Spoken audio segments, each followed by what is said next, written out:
เตือนนี่นะทำไมอย่างปีนี้ก็เนยไม่จะเนยแค่น้ำมันไม่จะเนยแค่โอ้สารพัด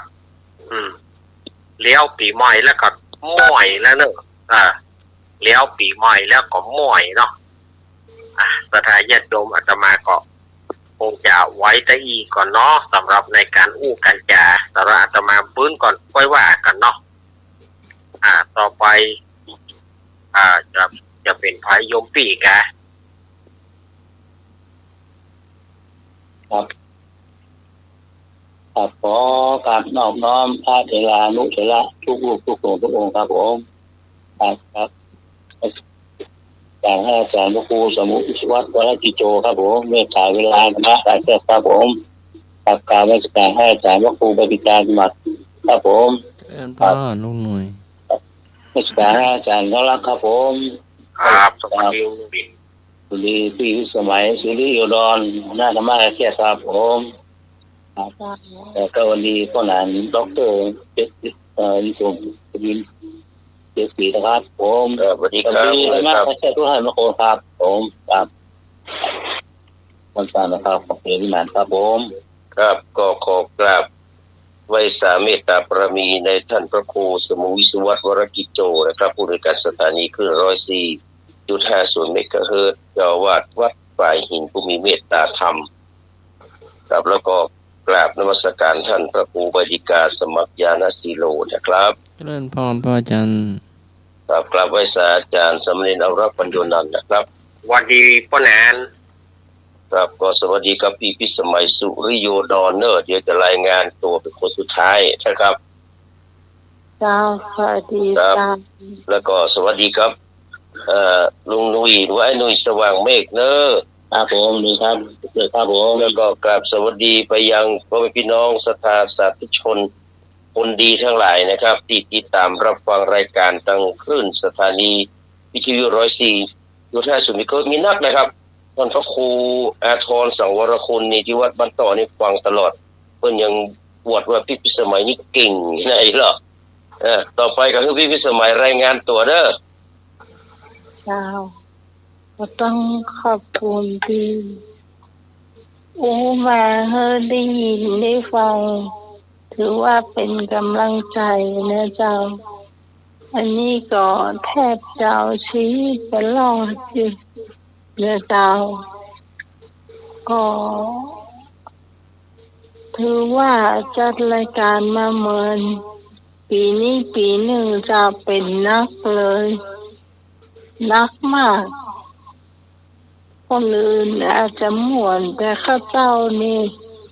เรื่องหมอม่วนที่สุดเจ้าเพราะว่าเป็นมาเหมือนต้นเหมือนต้านเหมือนนั้นแฟนพันธุ์แท้ว่าโลกประหลาดคนอื่นหัวใจมี4 ห้องเนาะไปเอ็กซเรย์พอแล้วของข้าเจ้าเลย4 ห้องเนี่ยช่วงตังบนมาตังลุ่มเนี่ยมันมาบ่ได้อันนี้ได้เปลี่ยนเป็นไม้พาดหัวใจเป็นก้อนเส้นเก่าไปบ่ได้แล้วเนาะต้องใบแพทย์แล้วแม่นเจ้าดีนะที่ลูกบ่าวทำประกันเอาไว้เพื่อไปประมาณ100,000 ปลาย104,000 ปลายเจ้าก็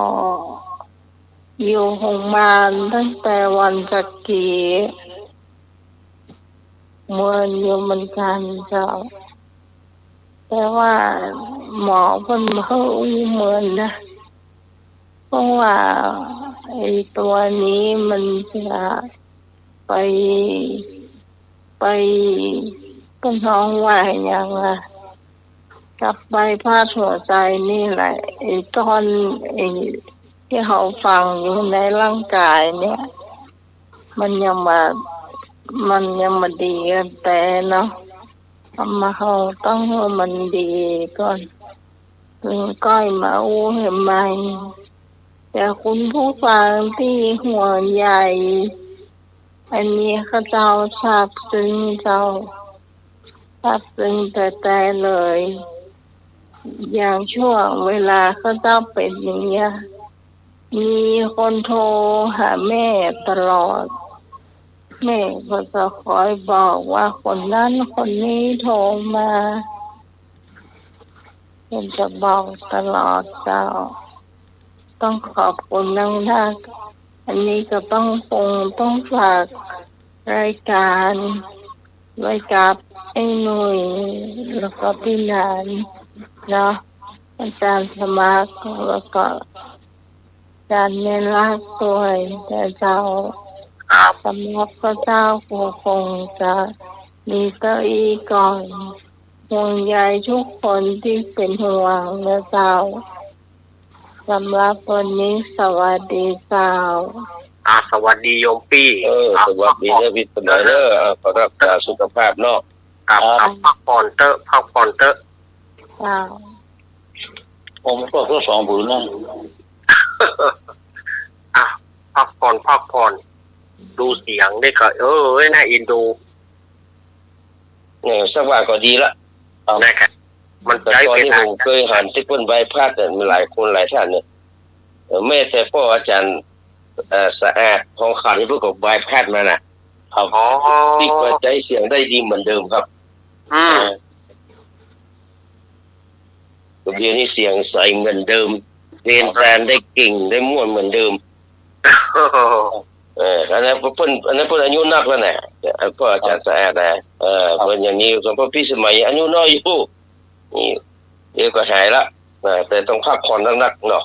ครับ ครับต่อไปก็อาจารย์สมัครก็ดำเนินรายการต่อไปเลยนะครับ เอาพ่ออาจารย์ขอเพลงอย่าง วันนี้บ่เอาครับผม ก็มีกะ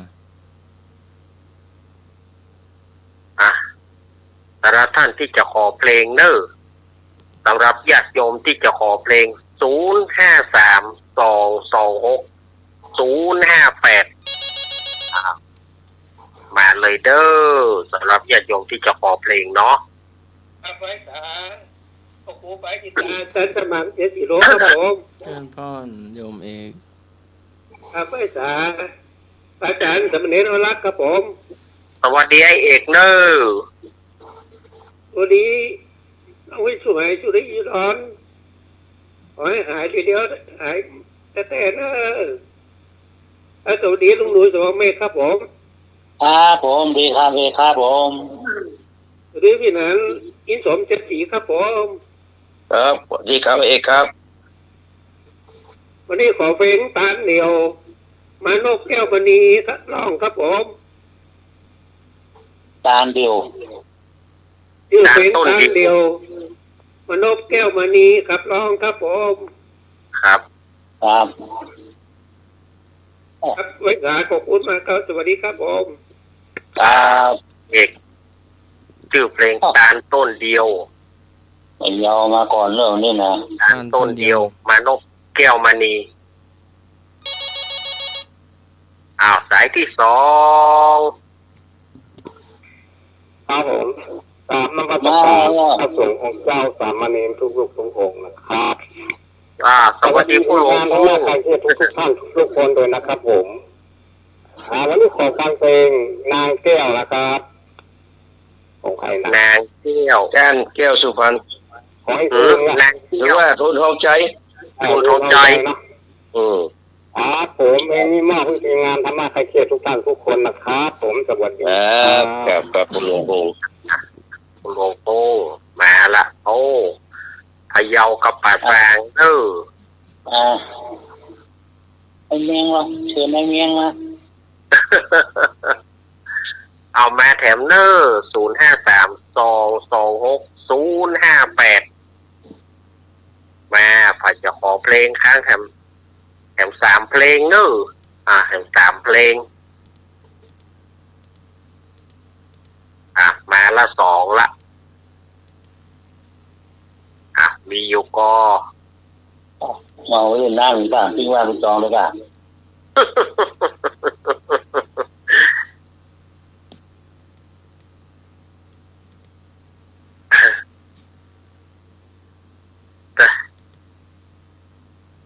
เลยนะครับ สายที่สามมาแล้ว เจ้า ครับผม เจ้า ไม่หลงมาแล้วไม่หลง วันนี้เอาเพลง นางรอง ครับ นางรอง เจ้า ทุนทองใจเหมือนกัน เจ้า ครับ โอ้วันนี้ นางรอง วันนี้หายหายไวๆเนอะเป็นกำลังอกกำลังใจให้ ครับ อ่า ขอบคุณครับ พ่อทุนได้2 เพลงเนาะ เอาสายที่สี่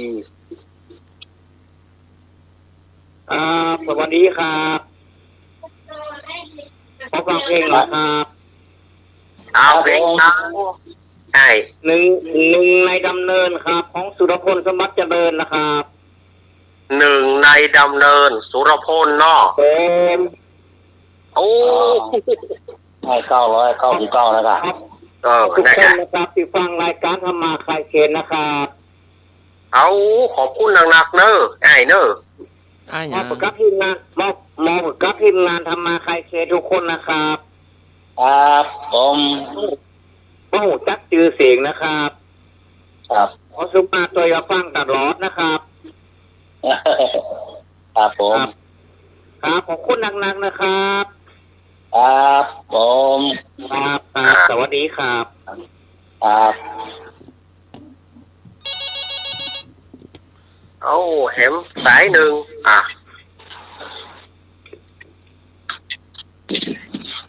การจ้าการขอเพลงร่วมสมัยเนาะ ขอเพลงคนไกลเบอร์เก่าจ้ะบอกจะมาไกลเกลียดทุกคน คนที่อยู่ไกลอยู่ใกล้ได้วยจ้ะ คนไกลเบอร์เก่า จ้ะ ใครร้องนะ พลพลกับไก่อรไทย เป็นกับตะกะแตนไหมปะใช่ไหม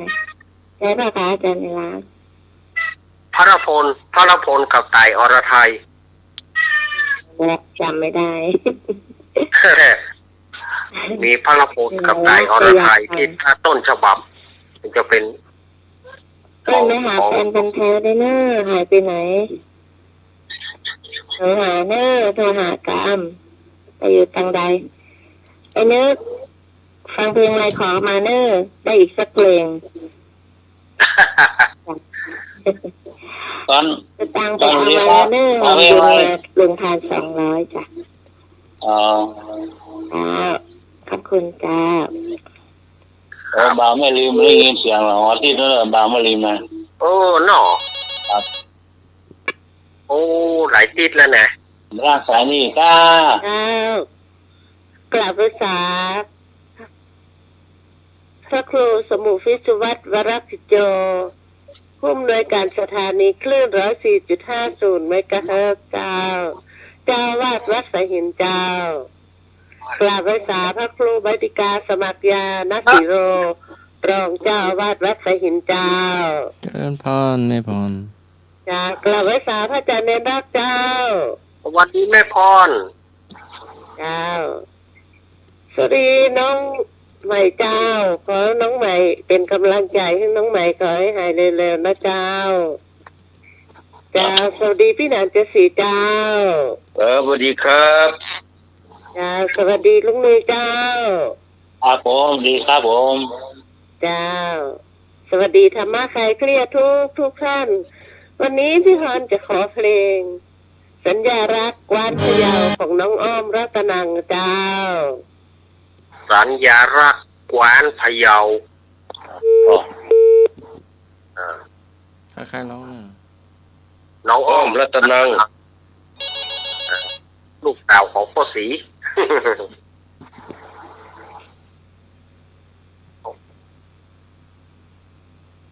เ ครับผม สวัสดีเจ้า ครับ หมดเวลาวิชาเจ้าขอให้เพลงได้ก่อน สุดท้ายเนาะ ครับ เดี๋ยว วัน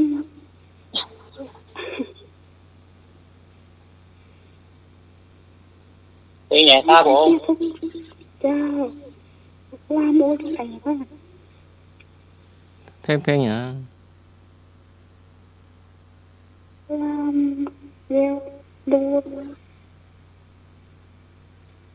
เพลงแม่ขอฟังดีกว่าเนาะ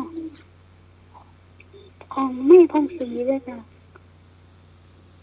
แม่ทองศรี ร้อนจะตายอยู่แล้วอ่ะวันนี้แม่มาแพ็คของเยอะ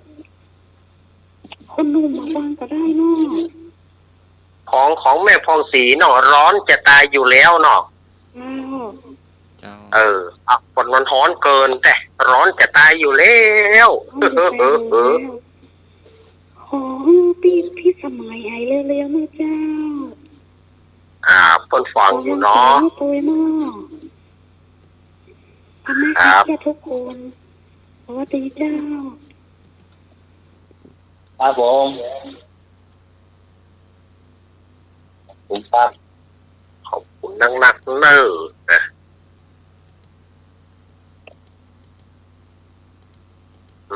เอาอะกะหา เรากาเดินละ เอาครับ เนาะ เรื่องการเต็มว่าออกครับ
อกน้ำนางลงสะสมลงในสายชนแหวกกระแสว่ายวนระเริงสายชนเย็นชามจดใจฟังจำที่ลงครวญคำเอ่ยน้ำคำร่ำรักฝากใจน้ำตกนางร้องอาจเป็นสองรองเขาอื่นแต่เจ้างามชื่นจะไม่เป็นสองรองใครเจ้าชื่อนางร้อง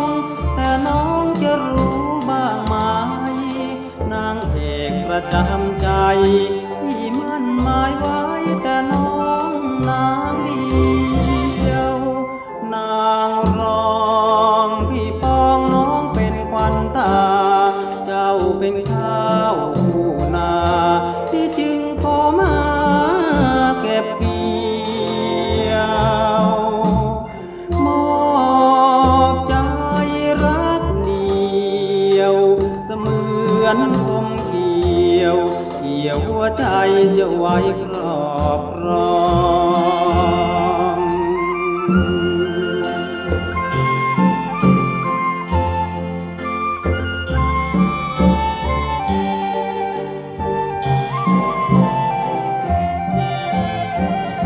น้ำตกนางร้องอาจเป็นสองรองเขาอื่นแต่เจ้างามชื่นจะไม่เป็นสองรองใครเจ้าชื่อนางร้องแต่น้องจะรู้บ้างไหมนางเอกประจำใจที่มั่นหมายไว้แต่น้องนางเดียวนางร้องพี่ปองน้องเป็นขวัญตาเจ้าเป็นข้าวผู้นาที่จึงขอมาเก็บเกี่ยวมอบใจ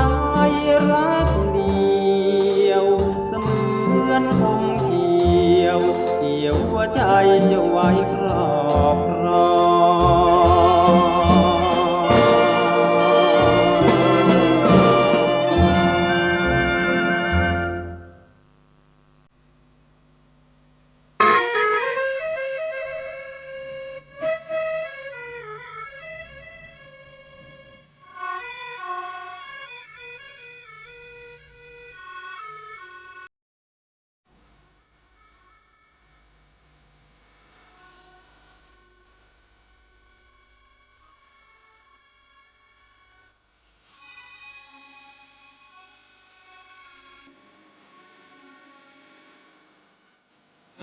ngồi đâm lên tuổi thân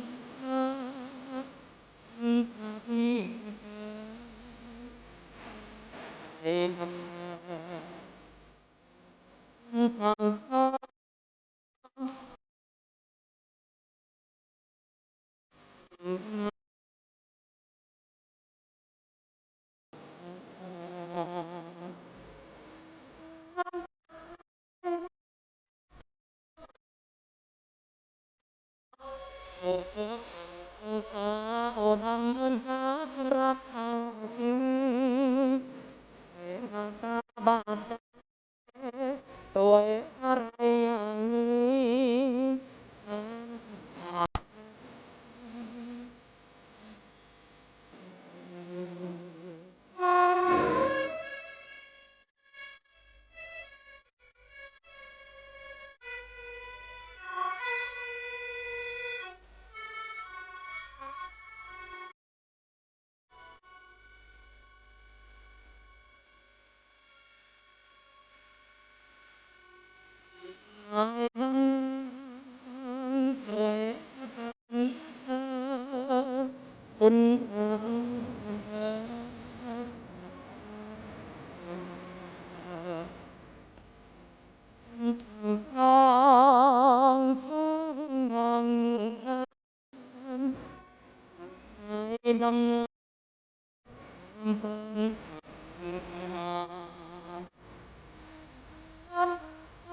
เข้าถึงเวลาบ้านไทยด้วยอะไรอย่างนี้ขาดเก็บ พ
น้องคือดี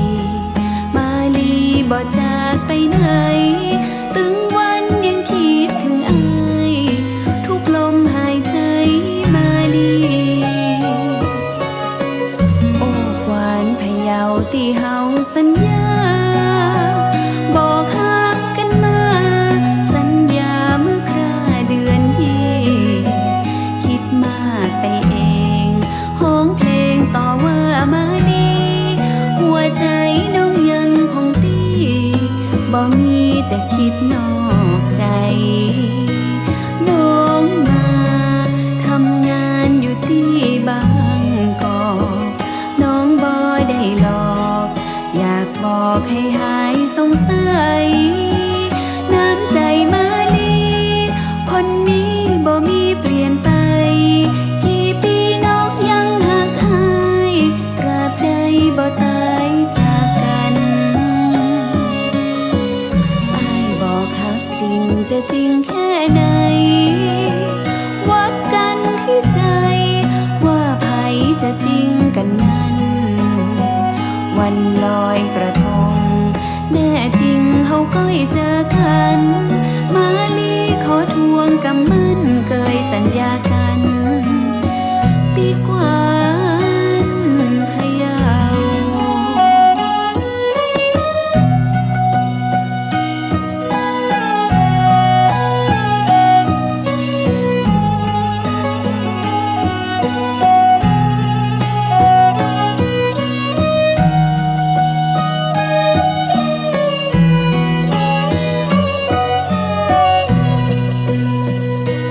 น้องมาทำงานอยู่ที่บางกอกน้องบ่ได้หลอกอยากบอกให้หายสงสัยน้ำใจมาลีคนนี้บ่มีเปลี่ยนไปกี่ปีน้องยังหักอายตราบใดบ่ตายจากกันอายบอกหักจริงจะจริงแค่ไหนวัดกันที่ใจว่าไผจะจริงกันนั้นวันลอยกระทงแน่จริงเฮาก้อยเจอกันมาลีขอทวงกำมั่นเกยสัญญากันดีกว่า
ยังดักไว้อย่าง ตรงไหนเรา ตรงนั้นเนาะ เจ้าจบแล้ว จบแล้ว โอ้โหปวดแต่เพลงวันนี้นะสรุปแล้วกี่เพลงเนี่ย 1 2 3 4 5 6 7 8 เพลง โอ้ปวดตันเงินตันเราเนาะนี่ได้ถ้าอาจารย์สมัครไปทำสามีจิกรรมหมดหรือยังครับแต่ละว่าผู้ใหญ่หมดหรือยัง ต่อไปพวกนี้ ก็เป็นพรุ่งนี้เนาะ เจ้าคณะคณะส พ งฆ์ รุ่งนี้คือวันที่20ที่วัดพระสิงห์ไหมก็ แล้ววันที่20วัน พรุ่ ที่ งนี้ 20 วันพรุ่งนี้วันที่19แล้วพรุ่ง พรุ่งนี้ มาลืนกันวันที่20แล้วที่จะไปที่วัดพระสิงห์เนาะ เจ้า เพื่อมาเป็นการเสียเวลาเนอะมีงานหลายงานอยู่อันนี้จะตายปัญหาเลยคือเรื่องมาจากปริศนาอันที่อย่างว่าปัญหาที่อันกบิลพงษ์มาถามแต่ก็ธรรมบาลกุมารนี่กะครับเขาหูกันแล้วเนาะว่าฟังกรนี้เลิกข้อที่1เนอะฟังกรนี้เลย ตอนเช้าเจ้าสี่ขาเดินไปมาร้องไห้แงเที่ยงวันกลับผันแปรเดิน2ขาหน้าแปลกใจสายันตะวันรอนกลับเดินจร3ขาได้สัตว์นี้คืออะไรแม้รู้ไซจงตอบมาตอนเช้าเจ้าสี่ขาเดินไปมาร้องไห้แงเที่ยงวันกลับผันแปรเดิน2ขาหน้าแปลกใจสายันตะวันรอนกลับเดินจร3ขาได้สัตว์นี้คืออะไรแม้รู้ไซจงตอบมาวันให้หาป ก ลา อไก่สัตว์2ขาขอไข่สัตว์4ขาคอควายสัตว์3ขา2 3 4ขางองูคน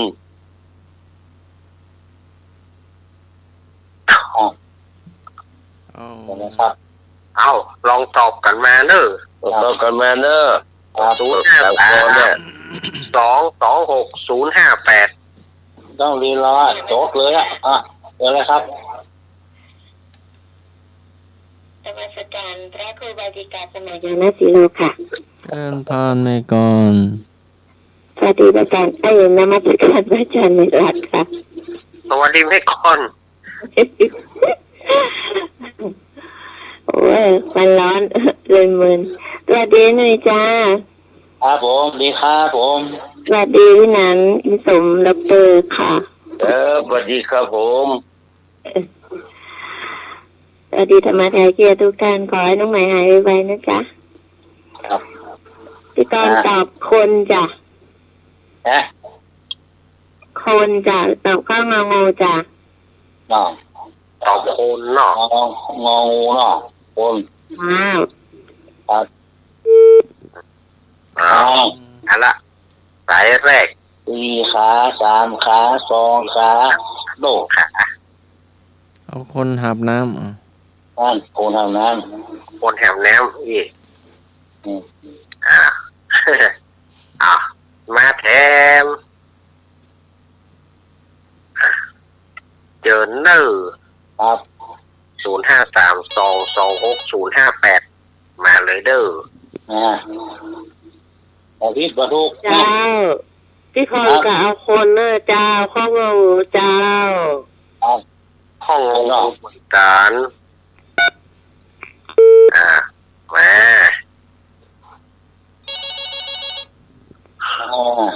เดินนะครับผม ครับหงตก3ขาเนอะ 3ขาเนาะ หลงตอบ3ขา 3ขานะแต่กลาง3ขาระยาวมาระยาวกี่ขา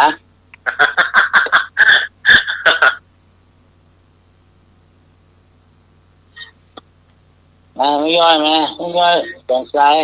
ายหลงเอากี่ขาเมาสักขา แม่สุพีดเดี๋ยวนะครับฟังเพลงหน่อยครับฟังเพลงครับ เพลงจบละรายการเพลงมาเล่นนี่ก็ร้านเนี่ยค่ะร้านปัญหาเนี่ยครับผมเอาคนครับตอบว่าคนคนนะครับเนาะครับตอบว่าคนอยากตั้งได้เขาเองได้มันต้อง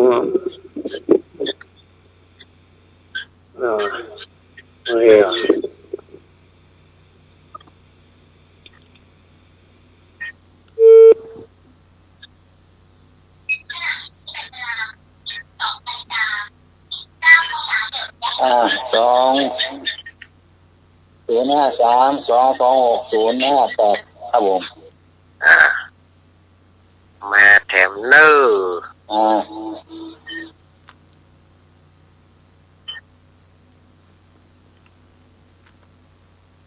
ให้หลวงต้องเอาเบอร์ฮะ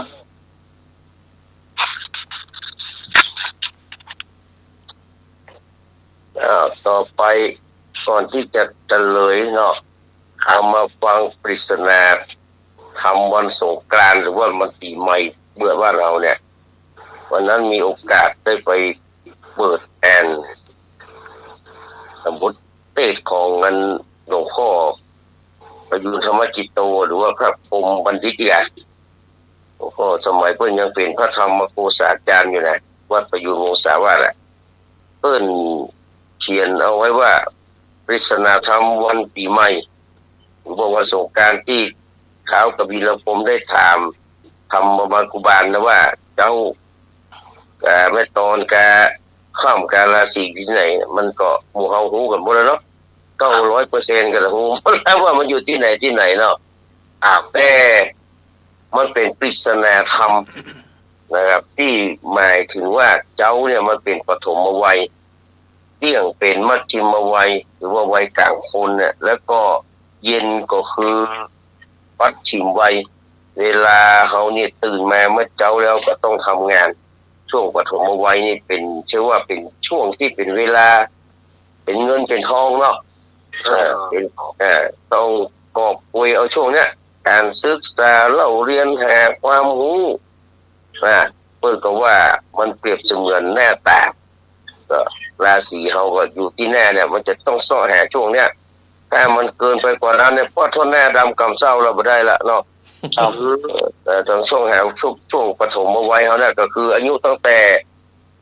เกิดมาถึง25 ปีเนี่ยเกิดมาถึง25 ปีเข้าวัยเบญจเพสเนี่ยเพื่อนเขาว่าเป็นปฐมวัยนะเป็นปฐมวัยราศีจะมีบะหมี่ก็อยู่ช่วงเนี้ยถ้าบอกเอาแอลช่วงนี้มาขึ้นได้สัก4-50นี่มาได้ฉันละมาได้ฉันละแล้วก็เวลาเที่ยงเป็นเวลาจะต้องหาความสุขทางด้านจิตใจละคนอายุตั้งแต่26ถึง51 ปีเนี่ยเพื่อของปัจจะเป็นมัชฌิมวัยคือวัยกลางคนจะต้องหาความสุขทางด้านจิตใจเมื่อเข้าวัยกลางคนนะคอยไปแก่เราก็จะต้องเข้าวัดเข้าวาฟังเทศน์ฟังธรรมอันเนี้ยเพื่อนเขาว่าเป็นวัยที่จะต้องไปย่างเข้าสู่เป็นปัจฉิมวัยเป็นเวลายามค่ำแต่ที่เข้าวัดฟังธรรมนี่นะที่จะได้สาระแต่เนี่ยมันไม่ใช่เป็นวัยปัจฉิมวัยที่จะได้นะมันต้องอยู่ในวัยกลางคนเนี่ยอาจารย์นิรักษ์ไว้ก่อนอาจารย์สมัครก็กุกะนะโมมันไม่ได้สักอย่างแล้วนะนั่งก็ปวดยืนก็ปวดแล้วคนเท่า88ไปนั่งมันไปได้อย่างไรวะครับไม่ได้มันต้องเอาคนที่ตั้งแต่วัยกลางคนเนี่ยขึ้นไปเนาะครับเนี่ยวัยกลางคนเนี่ยพอเขาถึงปัจฉิมวัยแล้วแก่เท่าชราเนี่ยครับ นะครับ มันก็เป็นเวลาที่เราจะต้องเตรียมตัวที่จะเดินทางละก็ไปไหนก็ปิกบ้านเก่าเลยกะครับเนาะครับตอนปิกเตรียมตัวเดินทางจะไปไหนไปไปปิกบ้านเก่าอะค่ะมันจะต้องล้างตีนล้างเท้าหรือว่าคือเอาบาปมาล้างเนาะบาปมาล้างจะล้างด้วยอย่างล้างด้วยบุญกุศลเพื่อที่จะไปสู่สุคตินี่มันเป็นปริศนาธรรมเนี่ยที่ว่าเมื่อตอนเมื่อไรเนี่ยมันเป็นแค่ปริศนาธรรมที่ปลูกขึ้นมาเพื่อเขาตีได้นี่นะ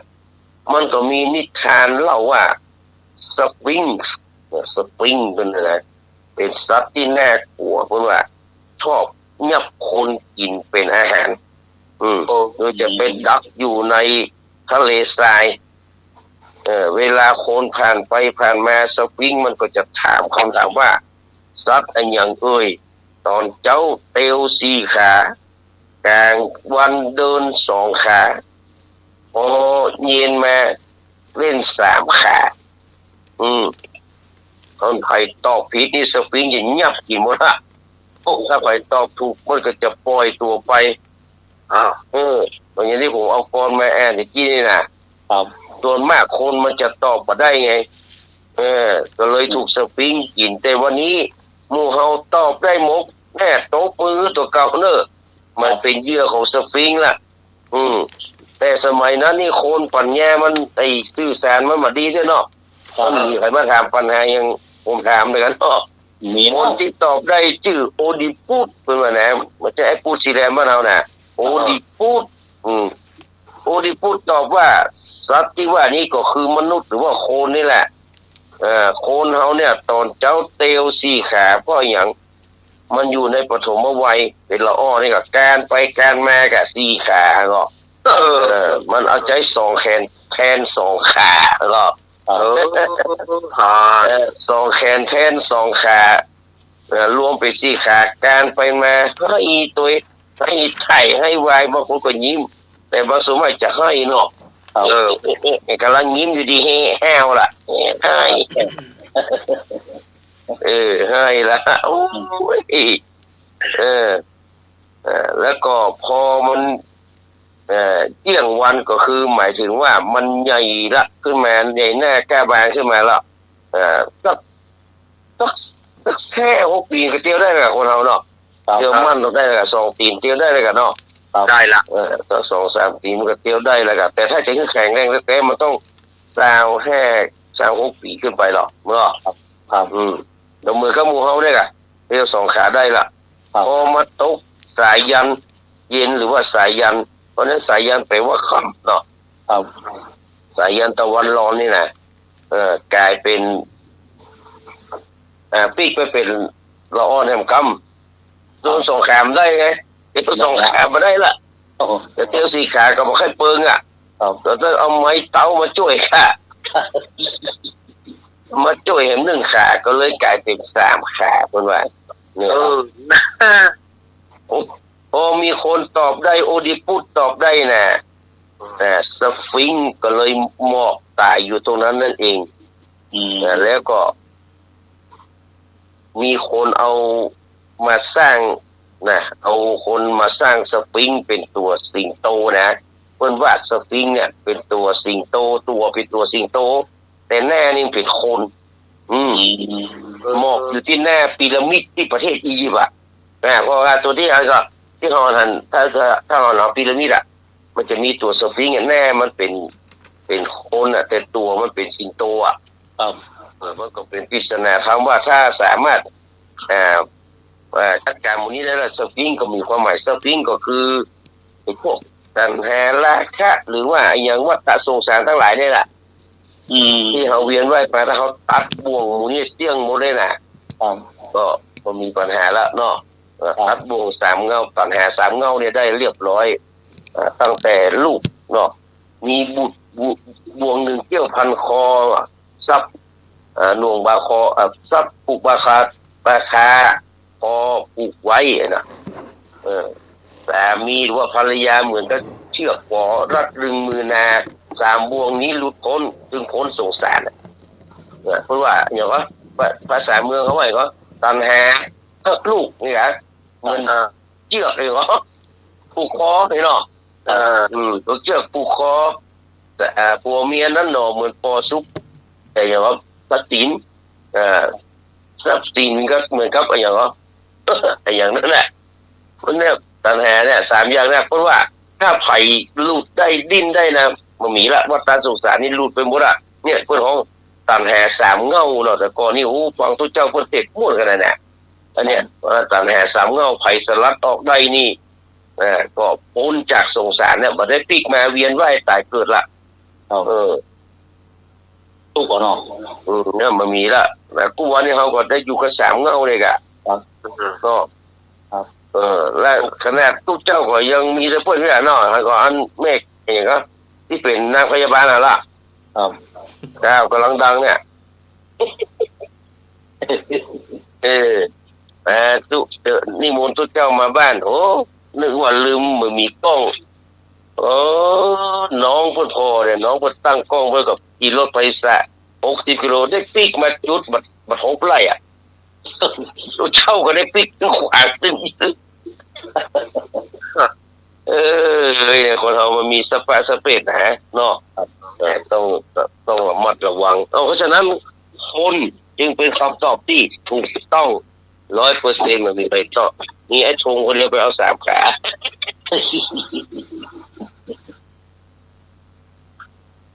ต่อไปเนี่ยใจช่วงนี้มันมีเวลาแต่งนะใจเป็นปัญหาเก่าเด้อครับไปมีความทรงจำที่ดีก็ตอบได้สบายเนี่ยถามว่าอมบันไน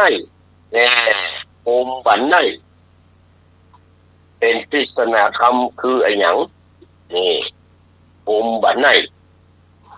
ปริศนาคำคืออะไรอย่างกอไก่พญามัจจุราชขอไข่ความสายงอคอควายกำงองูปัญหาอมบันไนคืออย่างมัจจุราชความสายพญามัจจุราชความตายกำแล้วก็ตัณหาคืออย่างอมบันไนเนี่ยมันเป็นอย่างอมบันไนมันเป็นไม่ยินนะอ้าวคะแนนไม่บักแขมยังอมไนอ่ะเนาะนี่มันอมบันไนมันคืออย่างบันไนแล้วอมมันเรื่องมันบันไนเนี่ยคือละลายนะหมูจักแล้วไนก็คือละลายเนาะบางทีหมูจะอะไรเป็นไนว่ากันแม่นะครับเขาบอกหูจักแล้วแหละอะไรเป็นไนอะไรเป็นไนอุ้ยหมูจักแล้วคุณตาคุณยายหมดแล้วเว้ยมาไอ้ยาโอมมาไหน053226058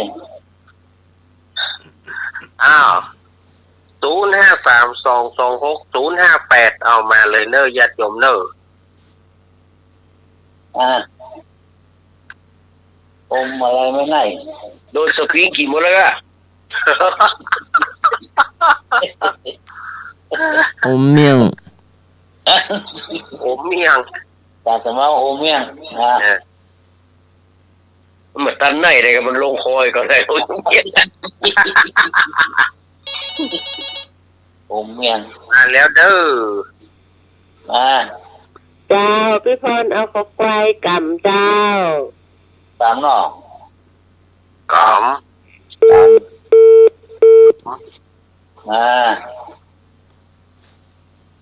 นั่นน่ะอมหนังวัวจีวัวแก่อมหนังวัวจีวัวแก่ว่าอาจารย์ว่าสายที่2เอากำมาดูอม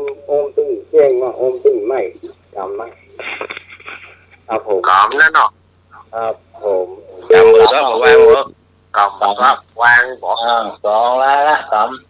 มือซะวางกำมือเบะกำมาทายาทากำเป็นทายาทไปกำแม่ก็เจ้าพี่กรจ้าพี่กรก็เอาข้อกำจ้ะ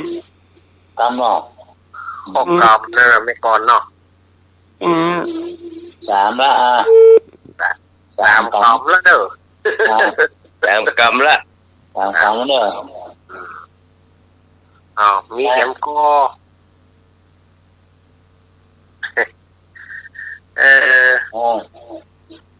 สามคำยายพรเอาอย่างยายพรช่วงนี้บอกค่อยโทรหน่อยยายพรนะร้องงัวแดงก่อนกำแพงพูดใกล้จะมีนี่ก็ก็จะมีโป้ยหลวงหรอกไม่แล้วกันเนาะโป้ยหลวงมันครูบาเนี่ยครูบาอย่างนั้นเขาจะมีหลายคำเลยวัดมีตัวหลวงครูบาที่เป็นรองเจ้าคณะอำเภอสังกะแปงวัดผมก็ลืมไปละ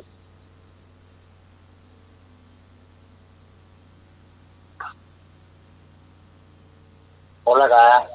หมดแล้วยังสามคำเฉลยถูกต้องกำถูกต้องกำครับนี่ยังซึงมาได้เรากำนี่นะรอดทำกรรมเช่นใดไว้ในอดีตกรรมจะติดตามไปในภพหน้า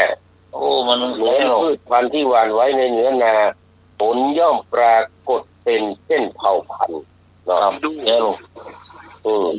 เชื่องถึงเราก็เนี่ยมันมาได้แหละต่อไปก็แม่กรรมแล้วก็กินบะปอแล้วคืออย่าง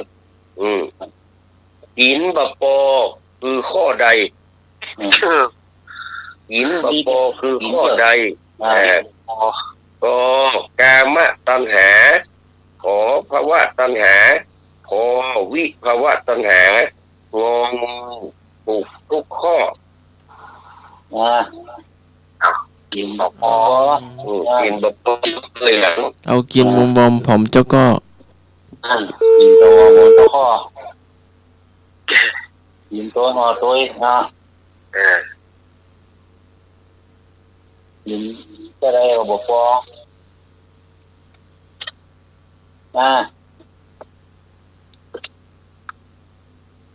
จากที่มาเขากินตัวผมตัวข้อวะได้ละ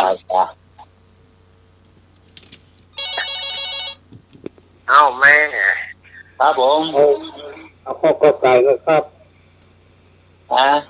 ข้อไก่กุ๊กงกครับผมข้อไก่กุ๊กงกเนาะครับผมครับกุ๊กงกกามาความมา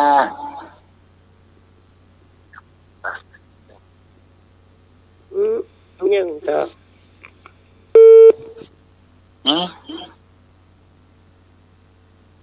ครับ ไปแล้วกินอะไรครับไม่กินหรอวางสายไปแล้วละ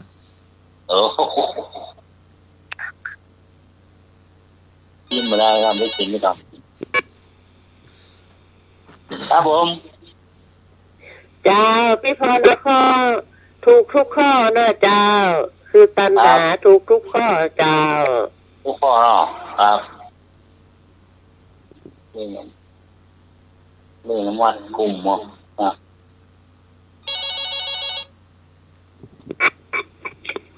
จ้าพี่กรก้าวเหมือนนพรจ้ะถูกทุกข้อจ้ะทุกข้อ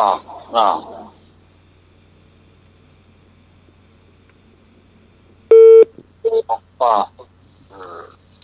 ครับ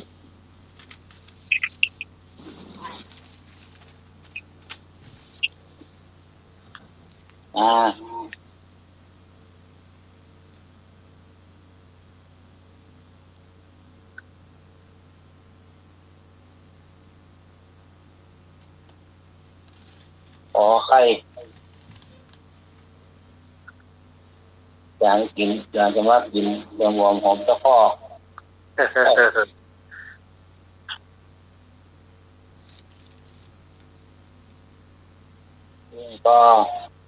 ก็ครับ0532260558 ก็อีกไหมดึกแล้ว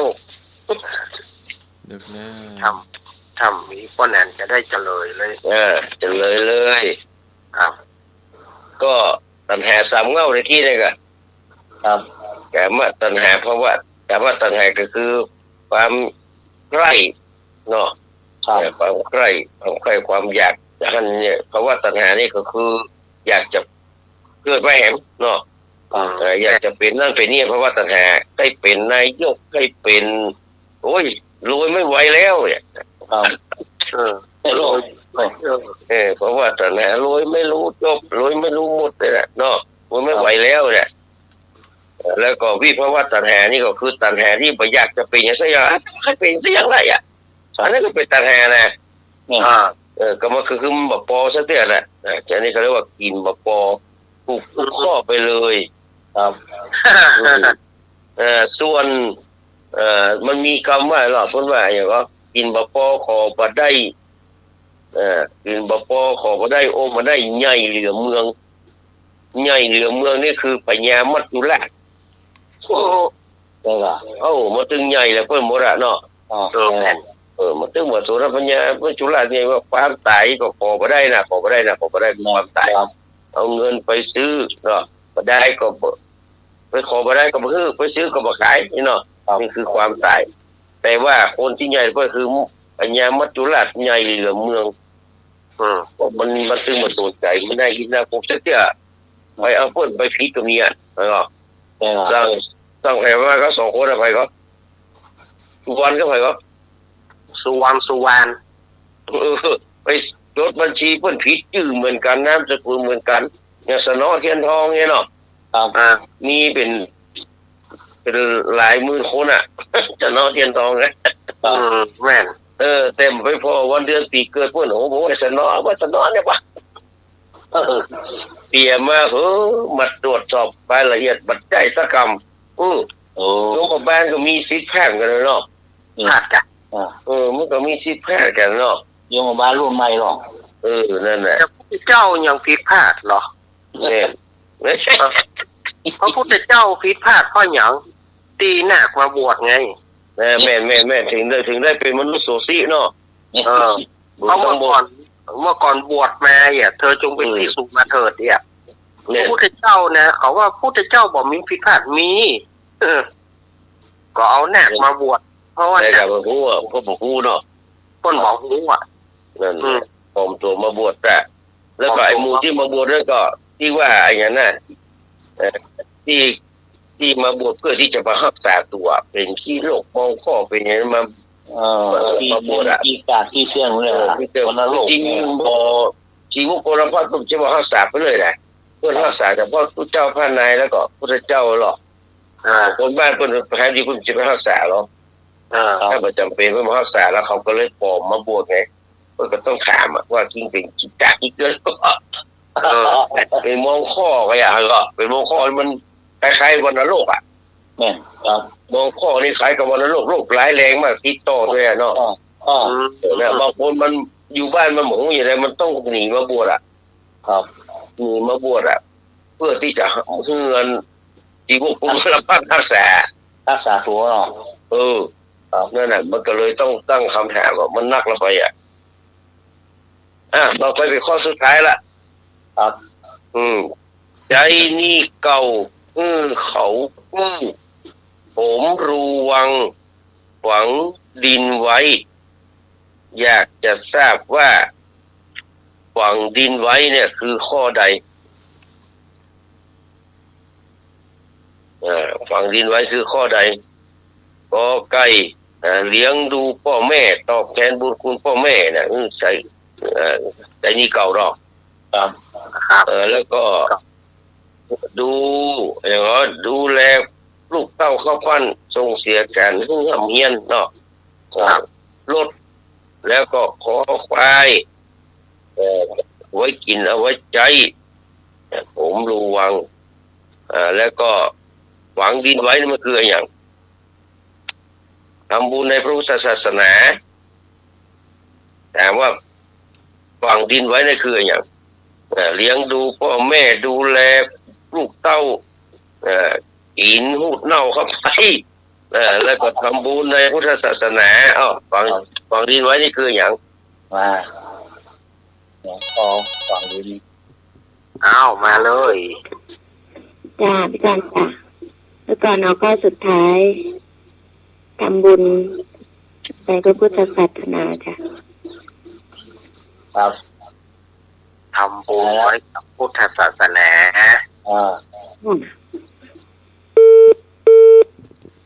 แม่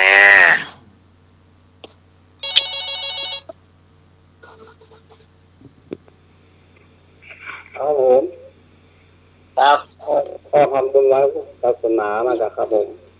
ครับผมฟังดีเนาะครับฟังดีไว้เนาะครับฟังดีไว้ฟังดีมันก็ปูอันที่เป็นจระเข้ใช่ไหมฟังหัวไม่ใช่เนาะฟังหัวน้ำใจเจ้าพี่พรก็ข้อสุดท้ายนะเจ้าทำบุญในพระพุทธศาสนาเจ้าครับเจ้าไม่ชี้หมายมาเนิ่งครับฮัลโหลครับตอบแล้วจะรับละครับแล้วข้ออะไรข้อสุดท้ายค่ะไอ้ฝั่งดินแกงโง่เนาะอะไรกับพุทธศาสนาครับเนี่ยพอได้ละไปปีเขาอินดูไว้ครับเราถวายน้ำปนะดิโดปีโป้น้ำปนะตอนนี้มันยากก็คนตอบถูกต้องอยู่แล้วเนาะครับผมรู้วางนี่ก็คือผมต้องสืบยัดไส้เพื่อตัวกูและพวกพ้องคือไผ่แต่ยากไปกันเนาะอันละยากที่ผิดพระญาติที่เป็นพระเลยนะพระญาตินี่นะเนาะแม่พระโธ่งัวเป็นตัวก็ใส่ไปได้แล้วปากเขาเนี่ยเนาะเล็กก็กินได้เนาะรถแท็กเตอร์ก็กินได้เนาะเขากระดงก็กินได้เนาะไปขี้ให้ร้อยเป็นปันให้ไปหมื่นให้แทกเลือดไปในท้องได้อยู่น้ำมันมันก็ตับร้านมันก็แทกเลือดอยู่ก็กินอยู่กินมาพอไว้ต้องไว้ตับไว้แฮมนี่นะก็โถมรูวังเนี่ยแม่เนาะโถมรูวังกับกูวันเนี่ยเราเดือดร้อนกับโถมรูวังในกันเนาะกินหมูจักปอเนี่ยเวลากินข้าวเนี่ยอาจารย์นิรักท่านอาจารย์สมัครท่านลุงนุ้ยผมเคยใช้คำว่าอิ่มแล้วผมเคยมีเลยเราจะว่าแย้งก่อนมันอีกมันเหมือนที่ใส่เสียมันเหมือนย่อยเสียข้าคนใดถามว่าไปไหนอิ่มละนี่นะแสดงว่าจุตัวเก่าเลยเนาะจุตัวเก่าเคยจุคนอื่นเพิ่นเคยทั้งที่มันมีคำว่าอิ่มมันมีคำว่าอิ่มไปแค่แย้งไปเป็นมือไว้เลยครับว่าอิ่มเพราะน่ะเพราะถึงบอกเพราะว่าโถมรูวังมีเท่าใดก็ท่อเนี่ยเตี้ยแปลกเจ้าวอเนี่ยกินก็ทุกอย่างเนี่ยมันยังว่าเนี่ยเอาตัวมาได้ละน้ำมันเนี่ยมันดิบมากินเอาไปกินแก้กันมันก็กินเพราะว่าเก่งที่วานก็มันจนกินจนแห้งเลยแล้วจนตับพุดใส่ไก่นะนี่คือว่าโถมรูวังเนี่ยน้องกลายเป็นคนเดือดร้อนก็มันคนที่มันมีแล้วกินมันก็โอเคแต่คนที่มันมีแล้วมันก็กินอยู่จริงๆน่ะกินแล้วมันเดือดร้อนคนอื่นไปทั่วประเทศเนี่ยทั่วบ้านทั่วเมืองเนี่ยนี่คือมันเดือดร้อนเนี่ยโถมรูวังแก้เฮาลำพังทำไมหากินมันก็โอเคมันแบบไปเบียดเบียนไผ่เนาะอาจารย์เน้นรักไปเจริญพุทธมนต์เนาะไปเทศธรรมอาจารย์สมัครก็ไปเทศธรรมไปห้าแต่เนี่ยก็จะไปเบียดเบียนไผ่เพื่อจะใส่เท่าไรมันก็แล้วแต่เปิ่นมา ต่อไปทำพิธีเนี่ยไม่ตัดเยอะเลยเพื่อจะเพื่อจะใส่ตอนนั้นมันก็แล้วแต่เนาะครับมันก็เข้ามาเนี่ยมันเป็นไม่ได้เป็นการเปลี่ยนไปแต่อันนี้มันไม่ใช่ไงมันพวกมันแหกเลือดไปกำเลยมาเอาถมรูวังของมันว่าปวดมันก็ขาดแคลนเอาละราคามันก็แพงขึ้นมันก็เลยกลายเป็นปัญหานี่ก็คือตันแห่ที่แบบสุดๆเลยเนี่ยเป็นความเป็นลำบากกันไปเลยเนาะอันนี้ก็ต้องฝากไว้กับบรรดาทุกคนทุกท่านแต่ว่า2 9อันแรกเนี่ยให้เขาใช้เก่าแล้วแน่นอนมันจำเป็นต้องมีเนาะแต่ถ้าเราโอนรูปใหม่ได้เขาบอกว่าอีแล้วนะเนาะใช้นี่เก่านี่นะพ่อแม่ที่เปิ้นเลี้ยงดูปู่อย่างเขาไหมนะแม้แต่บ่ใช่พ่อแม่ก็เหมือนกันเพราะว่าแม้ไม่ใช่ญาติสนิทที่เชื้อเขาเกื้อหนุนจงจำคุณท่านกว่าจะอาสันแม้ไม่มีสิ่งใดจะให้ปันก็จงหมั่นสรรเสริญเจริญพรครับคนเราต้องรู้ความกตัญญูกตเวทีคือต้องใจนี่เก่าพ่อแม่เข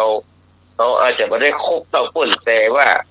มันมีส่วนใดที่เราจะสามารถชดเชยในสิ่งที่เขาได้มาเนี่ยเขาก็ต้องชดเชยไปมันบ่เสี่ยงหรอกบุญคุณของพ่อของแม่เนี่ยมันยังไงก็ใจบ่เสี่ยงแต่ว่าของเราได้ตอบแทนของเรามีโอกาสแม้แต่เพื่อนจะหมดบุญวาสนาเพื่อนจะตายเป็นผีไปแล้วละไปเป็นอื่นไปแล้วเราก็จะต้องทำบุญเนี่ยอุทิศไปให้ทุกเพื่อนครับนี่มันเป็นหล่อรูปใหม่มาเอาอะไรอย่างเงี้ยนะมันเป็นแก้กรรมใหม่ว่าเป็นเอามันออกมามันต้องเป็นภาระต่อไปเลี้ยงดูมันต่อไปแล้วจะเป็นต้องไปตอบแทนบุญคุณตัวเนี่ยตากาวิบัติมันมาหรอกมันเดือดร้อนบ้านเมืองเขามันเดือดร้อนกับเอียกครับในส่วนที่เขากู้สมัยก่อนนี่ที่เขากู้แล้วมันน่าจะมีปัญหานะครับถ้าสมัยนี้เขากู้นี่ผมว่าเนี่ยยากที่จะได้คืนเรียบร้อยมันจะอุปสงค์อุปทานจะมาเท่ากันละความสมดุลจะมามีละนะความที่เขากู้ไว้นะเพราะว่าเราเอารุ่นใหม่มันมาสนใจเลยที่จะตอบคืออะไรอันนี้ก็จะเป็นปัญหาในอนาคตเนี่ยนะคือเขากู้นี่นะเพราะฉะนั้นก็ฝากคนที่เป็นพ่อเป็นแม่ก็เช่นเดียวกันนะประจำเป็นไปกว้างที่เขากู้เนี่ยไปสเปนนี่เขากู้เนี่ยจะไปเงี่ยวคือเขากู้เนี่ยมีบ้านมีจองมีที่นาทำพินัยกรรมไว้ดีที่สุดแม่จากนี้ลักเนาะทำพินัยกรรมไว้ให้เป็นทรัพย์เป็นส่วนแต่กูยังไม่เปิดกูยังไม่ให้เดี๋ยวจะไปหาลูกคนนั้นก็ไม่ได้หาลูกคนนี้เลยไม่ได้มันต้องใช้วิธีฉลาดเนาะมือนิทานที่นี่เล่าเรียนรักเล่านิทานนั่นแหละวิธีอะไรก็พิเศษกันนะเขาถึงแม่แก่กันร่วมมือกับเฮ็ดมันยังมีอ่อนยังมีเฮ็ดเนาะคนมันถึงจะมาพอมาคอยถ้ามันถ้ามันขอนมันมีเฮ็ดแล้วเขาจะนีได้ไงได้ไปซอยกันเพราะฉะนั้นทรัพย์สิ่งสลิงค้าสมัยเราสมัยนี้ต้องบอกว่าไว้ใจมาได้ละแต่ไปซื้อกู้ไปเลยมาได้ละตอนนั้นก็ฝากไว้กับทุกคนทุกท่านที่สดับรับฟังไปเนาะอันใดที่เป็นสาระเขาก็นำมากู้กระจายอันใดที่ม่วนงานสาระก็ว่ากันไปนะครับวันนี้ก็พอของฝากของพอเนอะก็จะได้ขอนำรายการจากท่านผู้ฟังไปก่อนจะได้พบกับอาจารย์เนียนรักจะได้เล่านิทานต่อวันนี้ก็ขอบคุณท่านพระครูขอบพระคุณท่านพระครูสมุวิศววรกิจโจนะครับผู้ในวยการสถานีและเจ้าอาวาสนะครับแล้วก็ขอบคุณท่านพระครูบริการสมัครยานสีโลนะครับเจริญพรพ่ออาจารย์ครับขอบพระคุณท่านอาจารย์สมณีเอารับปัญโยนันท์นะครับคนนั้นขอบคุณลุงนุ่ยเนอะ ครับผมครับผมครับขอบคุณพี่พิสมัยสุริโยดอนเนอะยังกั้นใจมาออกรายการมาตอบกันสบายละเพราะว่าได้ฝังดินไว้แล้วสบายสเปดละเนาะครับความรู้ได้อย่างต่างๆในมือนี้ก็ถือว่าฝังดินนะมูเขาไหมเขาก็ถือว่าเอาฝังดินฝังด้านความรู้เอาไว้เนาะได้คำสอนเอาน้ำทำคำสอนที่ประยุกต์ใช้มาจากเขาอาจจะเทศมาได้เป็นมักเป็นผลเหมือนกับพระสงฆ์องค์เจ้าแต่เขาก็แนะน ได้บางสิ่งบางอย่างเนี่ยก็ถือว่าเขาก็ได้ฝังไว้ในพระศาสนาและกระมูเขาก็มีโอกาสเขาก็ได้ทำบุญด้วยกันเนี่ยเราได้ทำบุญด้วยกันแบบเนี้ยครับแล้วก็ขอบพระคุณพี่พรพี่กรไอ้พงษ์ไอ้เอกแล้วก็ทำหลายคนหลายท่านเนอะนะครับที่ก็ได้ชื่อเสียงเรียงแนวมาก็ต้องขอบพระคุณตัวที่ติดตามรับฟังรายการนะครับวันนี้ก็ขอให้มีโชคมีใจนะครับชนะปุ่นเอ็ม2.5ด้วยการใส่แม็กที่มันหนาๆหน่อยเนอะเพื่อรักษาสุขภาพของงูเห่ากับวันนี้ขอกล่าวคำว่ากราบนมัสการและกราบสวัสดีครับครับผมวันนั้นยินดีวันนั้นนักเนอะเนาะที่มาช่วยกันเรียกว่าสร้างสีสันแล้วก็อันใดที่เขาบอกหูเขาก็จะได้หูโดยบางสิ่งบางอย่างอาตมาเขาก็ปัจจัยว่าจะหูไปทุกอย่างบางอย่างก็บอกหูเอาก็มาช่วยกันมาช่วยกันขายช่วยกันเราจะได้เข้าใจว่าอันนี้มันเป็นความเป็นมาเป็นไปอย่างอี้เขาได้ตั้งว่าพ่อแหนนเข้ามาห่วมเนี่ย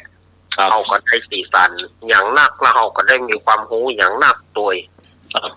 โอ้ได้กำไรนักเลยเพราะท่อของมันบ่ปูตื้นเนอะเนาะบ่ปูตื้นท่อเรียกว่าได้กำไรนักเลยว่ามาเป็นกำลังใจมามาจ๋าสิ่งละอันพันละน้อยสิ่งมันหาเนี่ยแม่นครับบางประการเนี่ย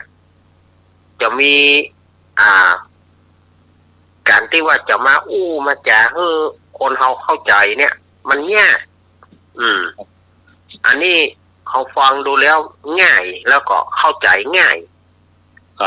เป็นกำลังใจพ่อแนนก็มามาจ๋ากันประจำเนอร์พ่อแนนเนอร์สมกับที่เปิ้นเป็นด็อกเตอร์ที่แท้จริงเนาะครับสมที่เปิ้นเป็นด็อกเตอร์ที่ว่าโอ้โหติดดินหรอด็อกเตอร์ติดดินบางอย่างเนี่ยเขาบาดที่จะหูได้บางอย่างเขามันโจรปัญญาเหมือนกันเนี่ยแต่ป้าแหนนบอกกับมาขายคือมันง่ายขึ้นอย่างลุงหนุ่ยว่านะเนาะคือมันง่ายขึ้นเขาจะได้มีความรู้ตัวก่อนตัว ครับก็ต่อไปก็จะเป็นการเล่านิทานเนาะครับสถาญาติโยมก็วันเสาร์หน้าเนอะวันเสาร์หน้านี่ก็ที่วัดบรรพสถิตตำบลท่าบะอำเภอเมืองจังหวัดลำปางก็จะมีการเปิดสถานีวิทยุคลื่นสีขาว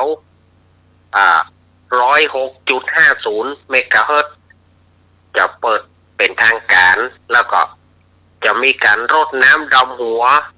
ครูบาอาจารย์นักเผยแพร่ธรรมในคลื่นสีขาวของเรา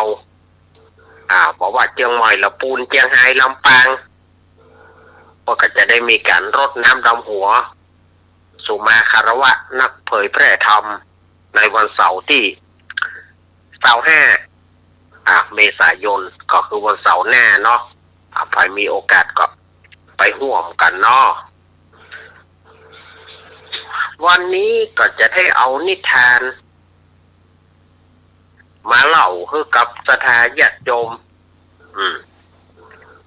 นิทานเรื่องนี้ความจริงเนี่ยอาตมาก่อนเคยเล่ามาหลายเตื้อแต่ญาติโยมเพิ่นก็ขอว่าเรื่องคนอมเมีย ขอเอานิทานเรื่องคนอมเมียมาเล่าให้กำล้อมันเป็นอย่างไรแต่อาจารย์แล้วขออาจารย์เล่าให้ละเอียดกำเนิดดก ขอเอาย่อแต่โดยละเอียดเมื่อญาติโยมขอมาก็จะเล่าให้ฟังเนาะเรื่องความจริงชื่อเรื่องมันว่าชื่อเรื่องมันแบบใจคนอมเมียชื่อเรื่องมันว่ารักซ้อนซ่อนรักชื่อเรื่องมันนะ อันนี้มันจะอยู่ในนิทานในเรื่องนกกระจาบจะอยู่ในนิทานเรื่องนกกระจาบก็คือเจ้าสัมภสิทธิ์เล่าพระแม่นก้อนโดยมีเวชยันต์เนี่ยถอดหัวใจใส่แม่นก้อนเพื่อว่าให้นางสุวรรณเกษรได้ได้จ่ากับเจ้าสัมภสิทธิ์เนี่ยเพราะว่านางสุวรรณเกษรเนี่ย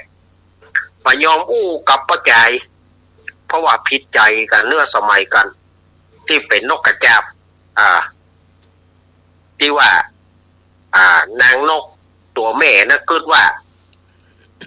ตัวปูเนี่ยไปเล่นจูความจริงตัวปูเนี่ยมันได้ไปเล่นจูแต่เมาไปเสาะหาเกสรดอกบัวแต่ว่าพอมันข้ามแล้วถูกดอกบัวหูบไว้แล้วออกมาได้บอกว่าไฟไหม้ห่างแล้วก็ลูกแล้วก็เมียตายส่วนเมียน่ะก็เลยเข้าใจว่านกกระจาบตัวปูเนี่ยไปมีจูก็เลยอธิษฐานขอจังป้อใจทั่วโลกดก ขอจังป้อใจทั่วโลกอันนี้จะเท้าความมาอย่างน้อยนะจังป้อใจทั่วโลกก็เลยมาเกิดเป็นพระนางสุวรรณเกษรพระนางสุวรรณเกษรเนี่ยบาชอบป้อใจบาชอบซัดตัวปูต่างๆแล้วบาชอบป้อใจแม้แต่พระเจ้าพรหมทัตซึ่งเป็นเสด็จพ่อพระธิดาที่สุวรรณเกษรเนี่ยก็ยังจังบาอยากจะหันหน้าป้อจนถึงว่าลูกข้าบดีลูกเศรษฐีอย่างจะไปขอเนี่ย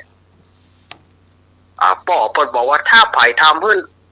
พระธิดาสุวรรณเกษรจะได้ครองพระธิดาสุวรรณเกษร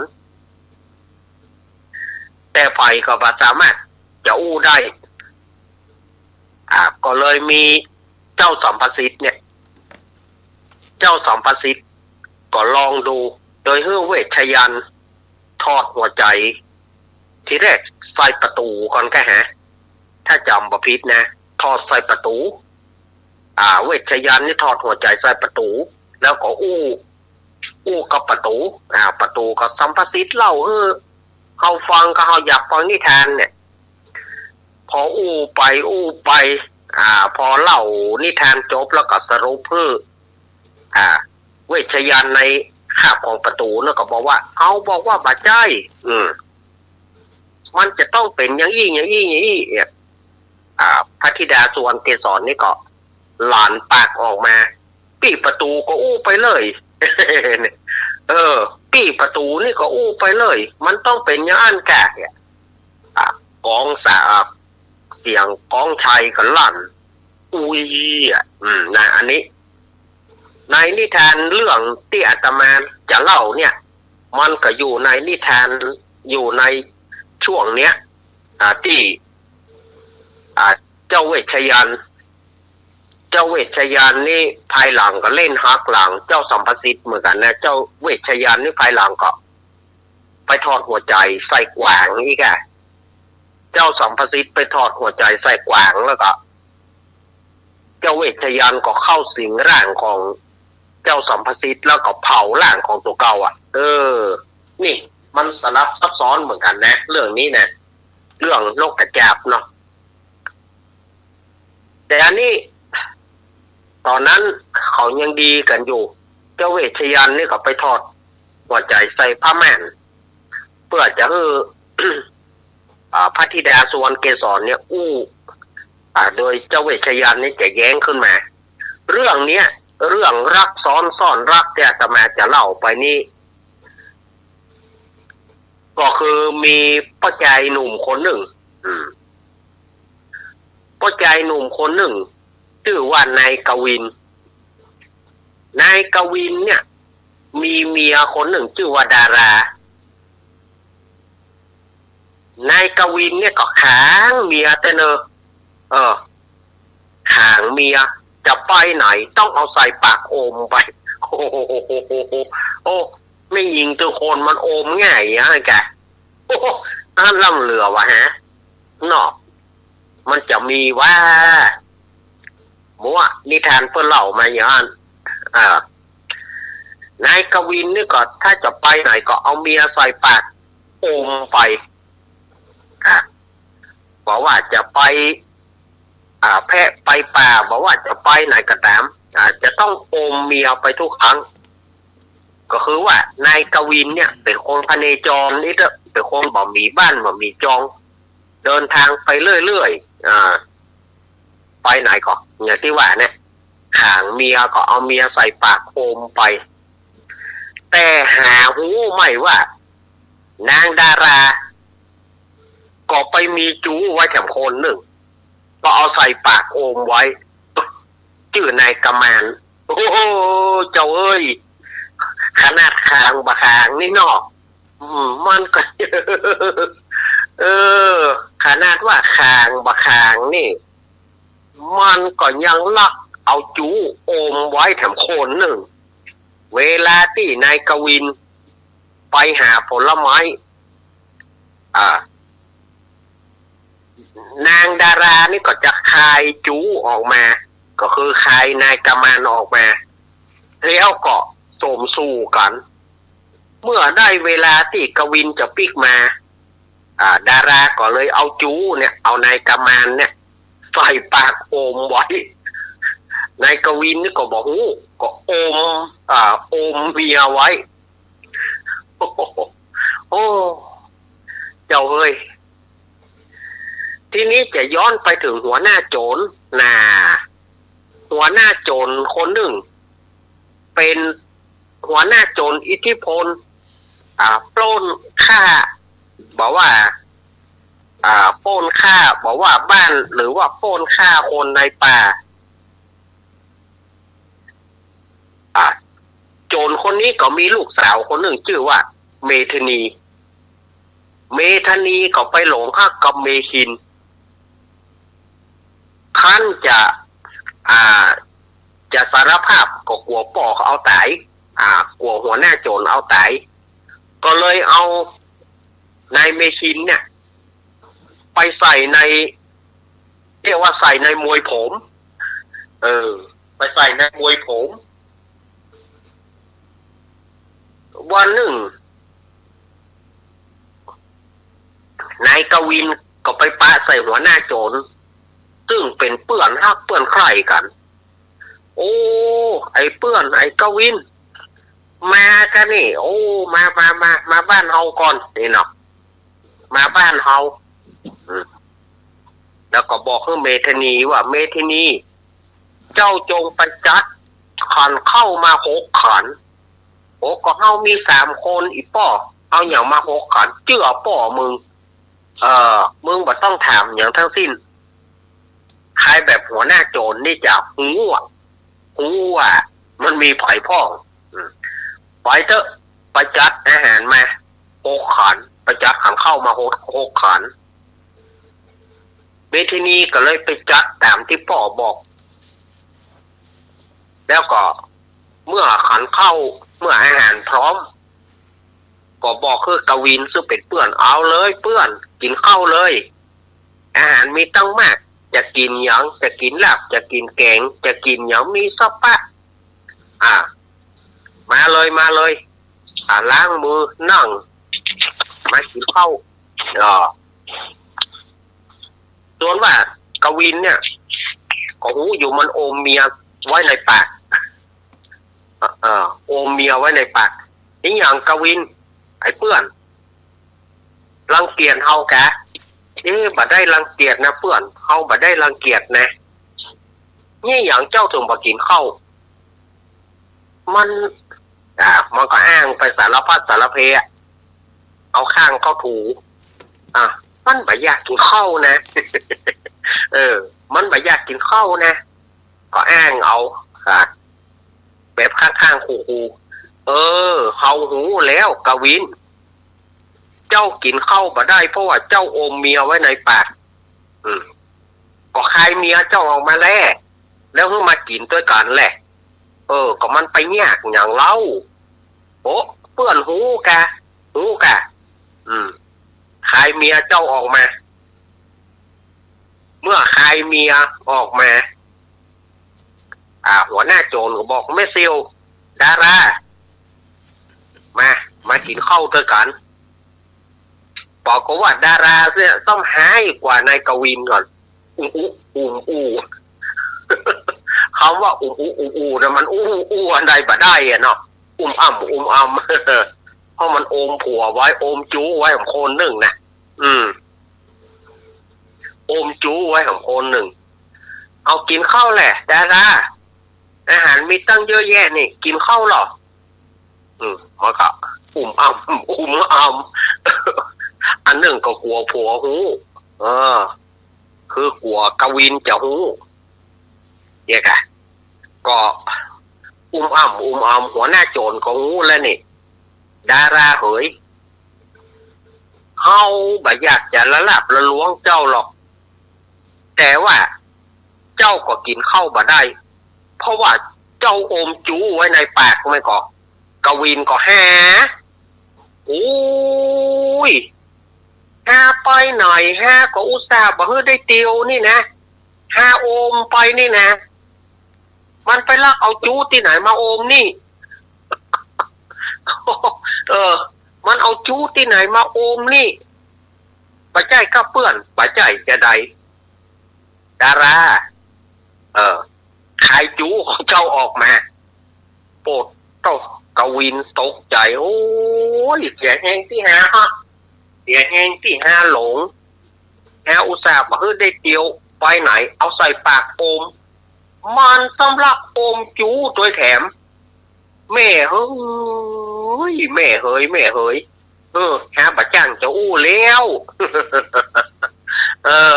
หาบัจจังจะอู้แล้วบัจจังจะว่าอย่างได้แล้วเอาละกวินกมานดารากินข้าวได้เมธานีทีนี้เป็นทีของเจ้าละเจ้าเอาผัวซ่อนไว้ในมวยผมเอาผัวเจ้าออกมาป้อน้องไม่ได้มีภัยหรอกมีจะไปฮื้อป่อได้จักผมมึง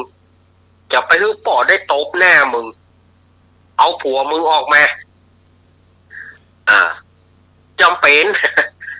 ได้เอานายเมคินเนี่ยออกมาปัดหัวหน้าโจรโคตรนี่มีลูกกระเปิลไหมจะเฮ้ได้คนดีคนดีลักเอาผัวใส่มวยผมไว้มึงบอกฮักป่อมึงป่อมึงก็จะไปอยู่ละมึงฮักผัวก็คือมึงอยู่ด้วยผัวนี่นะอีเมธานีว่าแล้วหัวหน้าโจรกับไปโดดลงเหวกวินก็บอกว่าเพื่อน เขาไปตัวนายกวินนี่ก็ไปโดดลงเป็นคนที่สองนั่นทีนี้ดาราก็ไอ้วินนี่เนาะไอ้วินถ้าน้องก่อนทีนี้กำมันไอ้วินมันตายก็ดีแล้วเหรอไอ้วินมันตายเขาก็ได้อยู่กับสองคนกันเนาะดาราก็ต้องไปหามันก็เอาเข้าก่อนยื้อยุดชุดกระชากกันเลยระหว่างดารากับนายกำมันจูนี่นะก็ลู่ดาราก็จะไปแต่กำมันบอกไปก็ลู่ก็ไปลู่ก็มากระโต๊ะเขียว โต๊ะเขียวตึงสองในที่สุดนางเมธานีนั้นก็ไปโดดเหวเอาปลามา6 คนนะบ่ได้กินข้าวสักคน6 คนนั่นบ่ได้กินข้าวสักคนก็เลยไปตายที่เหวแห่งนั้นอันเนี้ยภายหลังมาสัมภสิทธิ์ก็ได้เจ้าเวชยันเนี่ยในหัวใจที่มันอยู่ในผ้าม่านนะก็แย้งว่า เขายังบ่กินข้าวเหี่ยก่อนสัมภสิทธิ์นี่อย่างเขาต้องกระโดดลงเหวพร้อมกันหมดทั้งที่จัดขันเข้าละไว้ก็เพราะความอับอายขายหน้าสัมภสิทธิ์ก็บอกว่าเขาอับอายขายหน้ามันบ่ใจนะพาแม่นเนี่ยก็บอกมันบ่ใจนะความจริงเนี่ยเขาน่าจะกินข้าวให้อิ่มก่อนในที่สุดพระธิดาสุวรรณเกศรก็หลั่นปากออกมาก็พี่แม่นก็ไผจะอยู่ได้อันหนึ่งก็ลูกเอาผัวไว้อันหนึ่งก็เมียเอาจู้ไว้แล้วไผมันจะอยู่ได้มันก็ไปตายที่เหวนั่นหมดทีนี้กองชัยก็ลั่นขึ้นมาในที่สุดก็เจ้าสัมภสิทธิ์ก็ได้พระธิดาสุวรรณเกศรเป็นภรรยานี่มันไปนะอันนี้มาจากเรื่องนกกระจาบเนอะสถานญาติโยมรักซ้อนซ่อนรักมันซ่อนเต้ในกันเนาะ โดยเฉพาะดาราเนี่ยกับกำมานนี่นะขนาดว่ากวินผู้เป็นผัวเนี่ยไปที่ไหนก็โอมไปบ่ฮื้อได้เตียวนะเอาใส่ปากโอม มันยังไปมีจูมันยังไปโอมจูไว้แหม เอายุ่งแต่เอาเรื่องนี้ไผ่ที่ศรัทธาญาติโยมเขาที่ฟังแล้วมีความคิดเห็นอย่างใดมีความคิดเห็นอย่างใดลองโทรมาเนอะ053-226-058เนอะลองโทรมาแสดงความคิดเห็นเรื่องนี้ขึ้นมาเนาะอยากจะฟังอยากจะฟังเสียงของอยากจะฟังเสียงของญาติโยมว่ามีความคิดเห็นจะได้เกี่ยวกับเรื่องนี้เนาะลองโทรมาเนอะลองโทรมาเนอะ053-226-058เนาะลองโทรเข้ามาอู้กันว่าเรื่องนี้มันเป็นอย่างไรเนาะเจอนะครับเจอเนอจะมีขอหาดอบเลิกนี่อากาศมันร้อนกันเนาะ อากาศร้อนหนึ่งหม่อยน้ำหนึ่งช่วงปีใหม่นับหม่อยน้ำกันหิวหม่อยน้ำกันน้ำโหดกันหม่อยหิวน้ำนะเล่นน้ำนี่บ่ใช่ว่าบ่หิวน้ำมันบ่ใช่บ่หม่อยนะหม่อยเหมือนกันนะเล่นน้ำปีใหม่นี่นะ หลายวันน่ะเนาะวันนี้บางที่ยังมีไม้กำอยู่เนอะไม้กำโพวันนี้ยังมีปลาปลายอยู่วันนี้วันที่18ก็มีปลาปลายอยู่เนาะมาเป็นอย่างเนอะศรัทธาญาติโยมถ้าบ่มีไผโทรก็เป็นอย่างอาตมาก็ว่าให้ฟังเสียงจากญาติโยมบ่ได้ว่าความคิดเห็นเนาะความคิดเห็นฟังแล้วจะได้อีนะเนาะเป็นได้อย่างอมกับไม่อมออกมา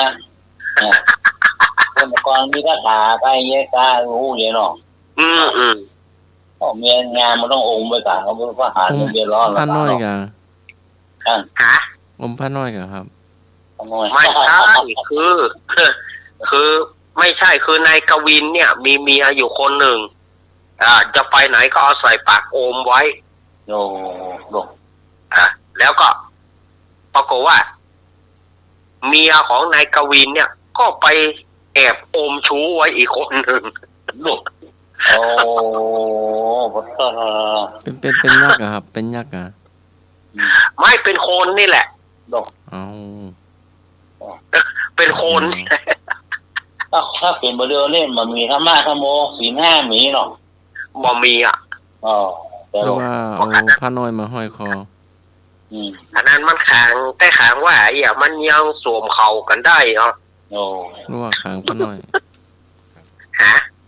นึกว่าขางผ้าน้อยคนละอันกันเนาะไม่ใช่กับเขาหรืออู้กันมาแบบแยกกันนอกมีอย่างครับอันนี้ตามศรัทธาญาติโยมหมอแล้วพวกของเล่าที่มันละเอียดหน่อยละอาจารย์เล่ากูเตือนมันบัดละเอียดนะเอาทำละ ก็ต้องเอาของเล่าขึ้นละเอียด เรื่องอ่ะ นี่มีใน Google เหรอครับ จะได้เสาะอ่านเสาะ มันอาจจะไม่มีนะอาจารย์ ว่าจะได้ดูหน่อย เจริญพรครับผมก็คือตั้งชื่อเรื่องมันได้สมศักดิ์ศรีแต่เนาะรักซ้อนซ่อนรักถ้าเราตกตาไปอมมือโอมล่ำเสือแล้วเอาอยู่ไปอมตัวนี่มันก็ถูกแล้วเราเนาะรักซ้อนซ่อนรักแน่กะรักซ้อนซ่อนรักน่าจะเปิดเพลงตัวหน่อยนะซ้อนรักข้านี่นะเนี่ยเขาเลยตีแต่เธอเนาะ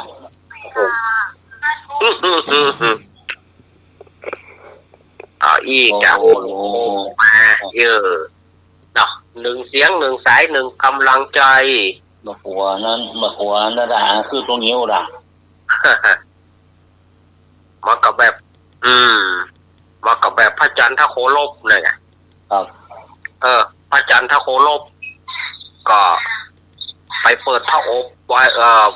เปิดบอกว่าจะไปเปิดเตื้อพอไปเปิดถ้าจะโทษเรื่องนี้อย่างเรื่องพระจันทร์ทโคลบเนี่ยเขาก็บอกว่าพระจันทร์ทโคลบใจฮ้อนแต่ความจริงแล้วเนี่ยพระจันทร์ทโคลบเนี่ยความจริงจะต้องโทษพระฤาษีเพราะว่าเอาไม่ยิงใส่พระอบแล้วเอานางโมราใส่พระอบแล้วแต่ว่าบ่ได้อบรมบ่ได้อบรมบ่มนิสัยบ่ได้อบรมอย่างสักอย่างเมื่อไปถึงกลางเนี่ยพระจันทร์ทโคลบมันก็ใครหูเพราะว่ามีนกบอกว่าพระอบบ่ได้นกทั้งหลายเนี่ยมันเยาะเย้ยหรอพระอบบ่ได้พระอบบ่ได้ก็เลยขายพอก็หันไม่ยิงหันก็สมสู้กันกลางป่านะพอดีไปป้าใส่โจรก็เลยเกิดความฮักโจรขึ้นมาก็เลยเอาดาบพืชโจรฟันพระจันทร์ทโคลบเนี่ยจริงเนี่ยเป็นพระฤาษีเนี่ยมาได้สั่งสอนคือป้อนนางโมราไว้แล้วก็ป้อนนางโมราว่าก็เอายัดกับพระอบเอาพระเจ้าตาบอกมีอย่างคือนี่มีพระอบนี่แกนเดียวคือหลานเอาไปต้องไปถึงบ้านถึงเมืองกันเลยไปถึงบ้านถึงเมืองกันเนอะแล้วก็เปิดแต่ด้วยความใจฮ้อนของพระจันทร์ทโคลบก็หนึ่งละพระจันทร์ทโคลบแล้วก็นกทั้งหลายก็มาย่อเย้ยบอกว่าพระอบบ่ได้ก็สองใจเนาะไม้สอดตะกุยไว้แม่นก็บอกแม่นว่าเขาเปิดกำร้อยมันจะเป็นพระอบบ่ได้พระเจ้าตาบ่แล้วก็จุเฮาใกล้พอเปิดไปหันใส่นางโมราเนี่ยก็ว่าโอ้สาวสวยมีนายนี่กว่าก็ได้สมสู่กันแต่ปัตตันได้ถึงบ้านถึงเมืองสงบก็ไปถูกโจรฆ่าตายแต่บางคนว่าพระจันทร์ทโคลบเนี่ยเหลือกรรมพระเจ้าตามันว่าก็บ่ถูกพระฤาษีนั่นแหละเป็นต้นเหตุ พระเจ้าตานั่นแหละเป็นต้นเหตุเพราะพระเจ้าตาบ่ได้อบรมนางโมราคือดีจริงที่เขาบอกว่าพระอินทร์สาปพืชนางโมราเป็นชนีเนี่ยห้องหาผัววันค่ำว่าค่ำนี่นะถ้าอันนี้ถ้าจะเอารักตามที่ถ้าจะเอาอย่างใจของเฮาเนี่ยเฮาก็บอกว่าพระอินทร์ก็ทำบ่ถูกพระอินทร์ก็ทำบ่ถูกอันนี้ถ้าในตามความคิดเฮาเนี่ยพระอินทร์ก็ทำบ่ถูกไปสาบแจ้งนางโมราว่าเป็นหญิงสองใจพ่องเนี่ยพ่องคือถ้าจะเอาถูกแต่ต้องลงโทษฤาษีฐานที่ฤาษีบอกอบรมก่อนที่จะเอา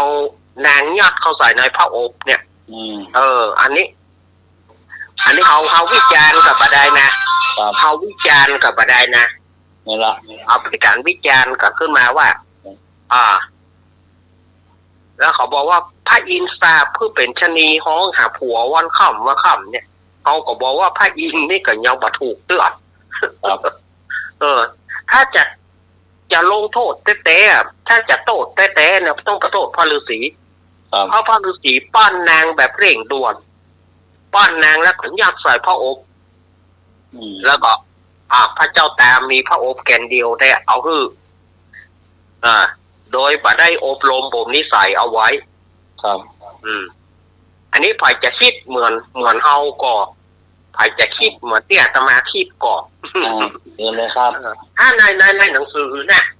ในหนังสือหรือว่าในตำนานของพระจันทโคลบเนี่ยเขาบอกว่าพระจันทพระอินทร์สาบนางโมราคือเป็นชนี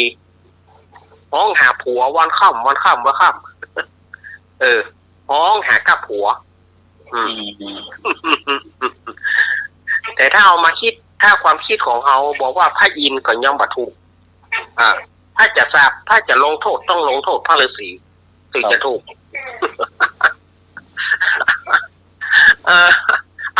อู้กันม่วนๆไปได้เนอะ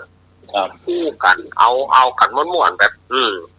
เอานิทานก็จริงมันเป็นตำนานตั้งเมินแหละแต่เอามาวิจารณ์กันว่าเขาหันว่ามัน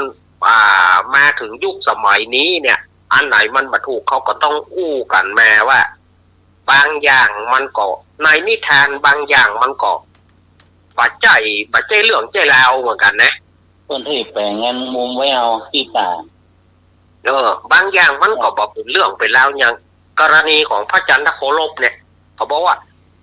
คนใดก็ไปบอกนางโมราเนี่ยเป็นนางที่ใจนางที่ใจให้นางที่ชั่วมันไม่ได้ชั่วเพราะอย่างพระฤาษีมาอบรมบ่มนิสัยมันเอาแหละสีมันก็บอกคือว่าเป็นนี่เนาะสีมันก็บอกคือว่าเป็นนี่เนาะก็คือมาได้อบรมไว้ก่อนไงคือปั้นแล้วก็เอาหลานจะปีกแล้วโรยปั้นก็เอายัดเข้าใส่พระอบแล้วก็เอาเมื่อ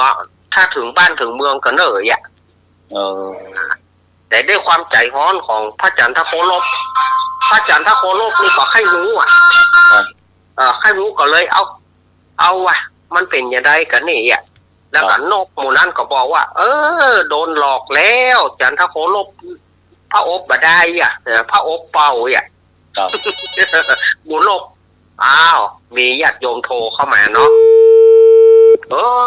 มาใหม่มาใหม่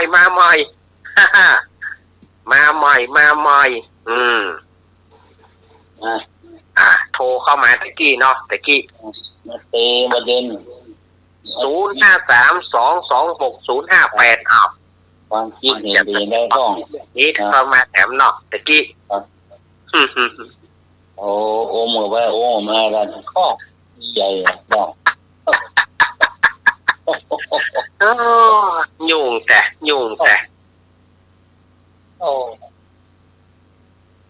คนละตอนนี้มีเรื่องเดียวสีหน้ามีเนาะบ่มีคือมันบ่มีเยอะๆกะก็ได้แต่งเงี้ยเป็นเราสอนอะไรสักเนาะครับวันนี้แม่กรแม่พรจะมาก็วันนี้ยังสมัครรับแม่กรแม่พรมากรรมญาติโยมโทรเข้ามาเนาะเจริญพรมาสการเจ้า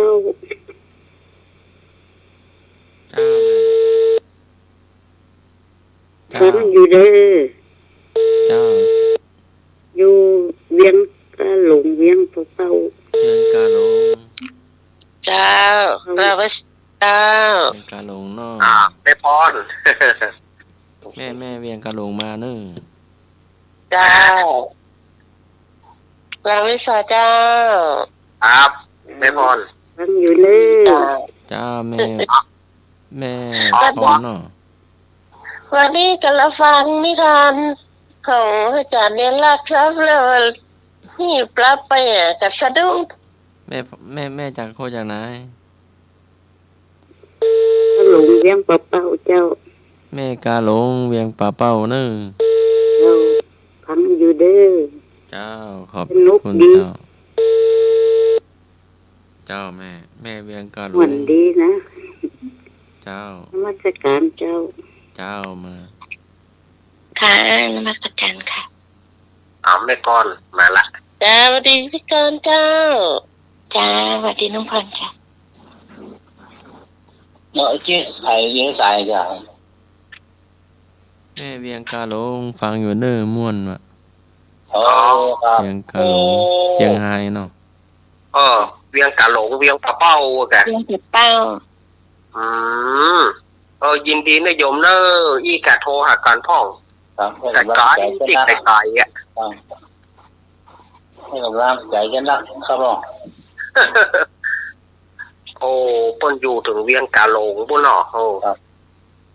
ปุ่นอ่ะข้ามดอยนางเกี้ยววะ คนแต่ก่อนได้พ่นให้แต่งเครื่องไว้หน่อยอย่าประมาทนี่หน่อยให้เป็นยังไงอาจารย์ เนี่ย อย่าประมาทนี่หน่อยอย่าประมาทในสิ่งที่เขาพอมาหานี่หน่อย ก่อ ไว้ใส่ไว้เงี้ยได้เนาะ มันก็อาจจะเป็นย่านนะมันอาจจะเป็นย่านนะ นอมไปเพื่อนแท้ต้องเจิงเลิกกันเจิงไว้เจิงไปเจิงนะ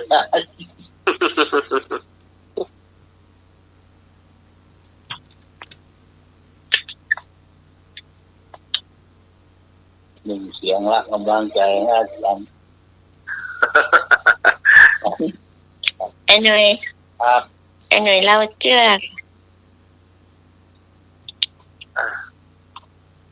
มีเที่ยอันใดเล่า ครับ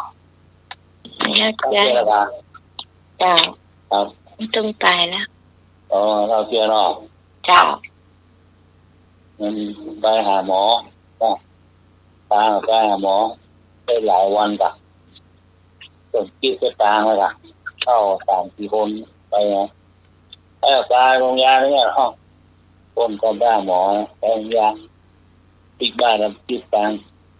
กะโยงกะยาขนาดที่700เที่ยงเหมือนนักโกนตางก่อนนี่300-400 500แปลงออกเนาะน้ำเหลือหมอเลยค่าพยาบาลค่าหมอค่ากับเข้าค่ายาลงแต่ห้องมานอนคนเดียวเลยไม่เสียไม่สั่งค่าหมอเลยค่าพยาบาลออกไปตัวมันกันเนาะเจ๊ค่ะเนาะเจ้ามาลองเรียกเสียข้าเจ้าอ่ะนี่กล้าหมอกล้าพยาบาลเนี่ยเกี่ยวกับเขา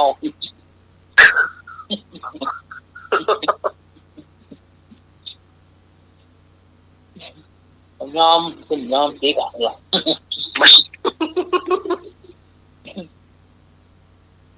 คนหัวแข็งเนาะ ครับเขาเป็นแล้วใจไฟใจมันแต่นี่ไม่เขาใจหมดก็เป็นได้ใหญ่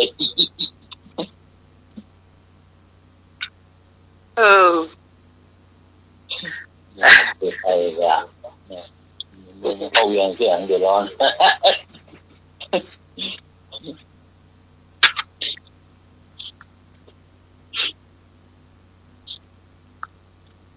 จบไปละหนึ่งเรื่องอาจารย์ธรรมะ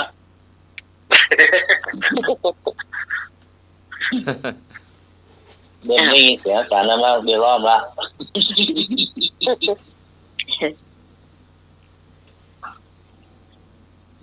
ไปมาพระน้อยดีโดหลับมา โอ้โห คนรับ น่าจะฮ้อนน่าจะอีดเนาะวันนี้ก็ไปร่วมงานญาติหลวงพ่อพระครูสมุวิศวัตเนาะ ครับ ที่ลำปางวัดปงใต้อ่ะ อ๋อ แล้วก็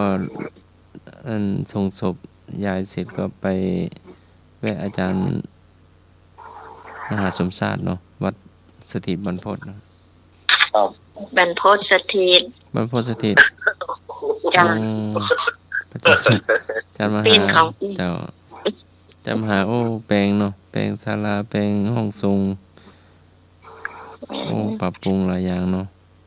ครับ อาจารย์มหาสมศาสตร์เป็นเจ้าวาดเหรอ ไม่ใช่ท่านอาจารย์มหานพดลเป็นเจ้าวาด อ๋อท่านทุนแปลงเยอะนะปรับปรุงเยอะเนาะทั้งห้องทรงห้อง รับแขกห้องโอ้แปลงนักนะ อืม ก็เป็นเหมือนอาจารย์สมัครแหละผู้ช่วยเจ้าอาวาส อืม น่าจะเตรียมงานทำบุญวิทยุกับคารวะครูบาอาจารย์นะครับ ก็เลยรวดถามอาจารย์มหาเนาะมีสปอร์ตคารวะครูบาอาจารย์วันที่25ก็มีเราจะส่งให้หลวงพ่อพระครูสุวิศวัตเนอร์ถ้าอาจารย์เน้นหรือว่าโยมเจมีเล่นรายได้ก็จะส่งไปเนาะ ก็พระอาจารย์เขาก็เปิดทุกวันนะค่ะพระอาจารย์สมัคร ก็เนี่ยอาจารย์เน้นรักว่าจะให้เจเออ มา จ โลน ริง เอา ๆ ให้ เขา ดี อ ได้ ยาก มา ได้ เช็ด เขาอยากได้แฟนสปอร์ตแล้วเขาจะเอาได้ไปลงที่อาจารย์ อาจารย์มหาสมชาติเดี๋ยวจะส่งให้หลวงพ่อพระครูวิศวัตให้สปอร์ตเนาะ ครับก็เขาเหลือไม่กี่วันแล้วเนี่ย ครับอีกไม่กี่วันนั่นแหละ อืมอีก7 วันแล้วกัน เหลืออาทิตย์เดียว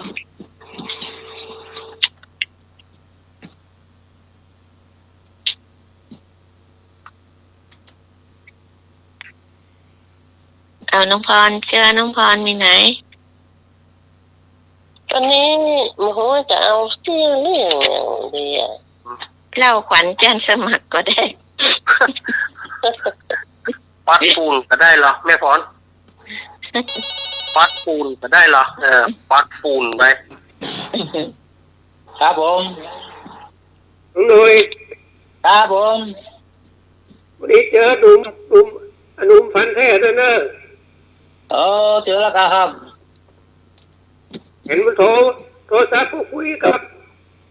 หลวงพ่อวัดเสาหินที่ลำปูนพุ่นฮะ อ๋อ หลวงพ่อวัดเสาหินเนี่ย เขาอัดของเก่าหรือเปล่าไอ้เอง เขาก็แปลกมันก่อนเนาะ สดเหรอ สดนี่เนาะ เขาสดหรือว่าเขาอัดไว้ นี้ร้อยจุดเทพนะ จ้า ร้อยจุดเทพแต่พอดีหลวงพ่อที่วัดเสาหินมันอยู่ลำปูนเนี่ยมันโทรมาหนุ่มมันแท้เลยครับหนุ่มมันแท้เลย โอ้ เขาก็แปลกเนาะอยู่ผลยุทธมาเลยเนาะเป็นอย่างโม้มันเนาะ ครับ ไม่ใช่หรอกเขาเอาเทปเก่ามาออกเนี่ย ถ้าผลยุทธเที่ยงคืนนี่นะเนาะ บางทีมันอาจจะเป็นเทปเก่าก็ได้ที่เขาอัดเอาไว้อ่ะจ้ะ ช่วงนี้ปีใหม่นี่เป็นบอกให้ว่างเวลาเนาะไปจ้าง ใช่ เทปเก่ามาออกก็มีครับ แต่ถ้าจะสดจริงๆนี่ถ้าโทรหามหาสมชาตินี่คือสด เพราะว่ามหาสมชาติก็จัดสดไงอันนี้จะสังเกตประมาณนั้นจ้ะก็ไม่ใช่อะไรหรอกก็เป็นห่วงแกเนาะ ก็นั่นแหละอยู่ๆก็เงียบไปเนาะ อยู่ก็เงียบไป อยู่ๆแกก็เงียบไปที่บ่ได้ก็ จ้ะ เป็นคนเฮานี่นะคนเฮานี่เฮาก็อย่างใดเนาะความห่วงใยความผูกพันกันนี่นะไม่ก่อนเนาะ จ้ะ คน หนึ่งคนใดหายไปก็จะเป็นห่วง หายไปก็ง่อมแนเงานะ ไม่หรอกแกฟังมานานแล้วเนาะแล้วแกก็โทรเข้าเนี่ยมาช่วงหลังๆก็ม่วนดีเป็นคู่ได้เหมือนไอ้พงษ์ขอบคุณไอ้พงษ์เนอะไอ้พงษ์ อันนึกบุญหาวง ไอ้นึกหลับหรือยัง เอามาจุดเนอะไปลืมนะไอ้นึกอะ พร้อมแล้วห้ามปะ เดี๋ยวพรุ่งนี้ค่อยอ่านรายชื่ออันนี้เนาะที่เปิ้ลทำลงทานมานั่นน่ะ ครับ ของพี่หนาน ดรพี่หนานโทรมาเนอะโอ้โหท่านพี่พรนั่นนะพี่กรณ์หรอกครับ จ้ะ ครับ พี่ก่อนเห็นแล้ว ครับขอบคุณมากๆนะครับครับ โอ้ลุงเลยจะออกไปหาน้องใหม่ก็จะ ครับผมปุ๊บจะเอาไป โอ้ค่ะ กิจกรรมครับ ไอ้หนุ่ยก็บอกน้องใหม่ด้วยละกันเนาะพี่หนาน ครับ พี่หนานโอนมาแล้วพี่ก่อนติ๊กไว้แล้ว ครับ ก็เหลือไม่กี่คน ใน ละ งูละเนาะ จ้ะช่วงปีใหม่นี่เราเป็นเดือน ปลูกแก้วไงวะ นี่ละ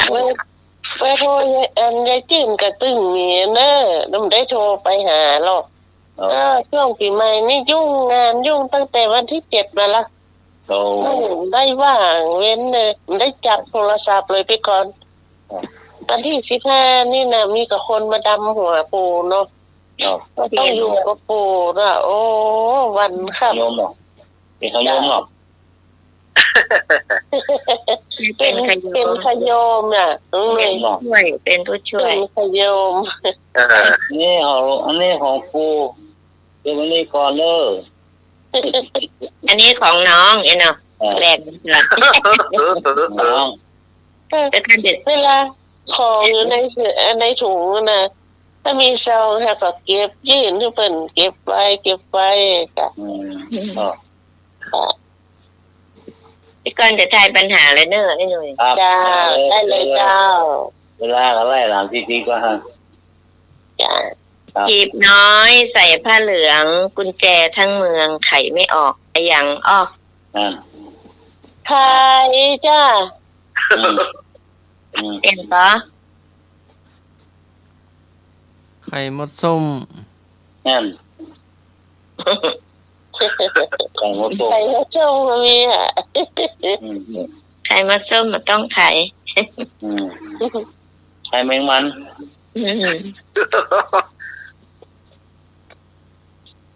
ไข่แมงมันต้องไข่แบบ ไข่งูขางไข่ ยาย ปลาจ่อย ไข่ดาว ฮะ ไข่ดาว บาดยาย ปลาเจ้า ตะกี้น้องพานตอบอย่างเขาพี่ฮอนก็สอบไข่ไก่เลยค่ะถูกต้องไม่ได้สู้ซากกันก็มูเดียวเนี่ย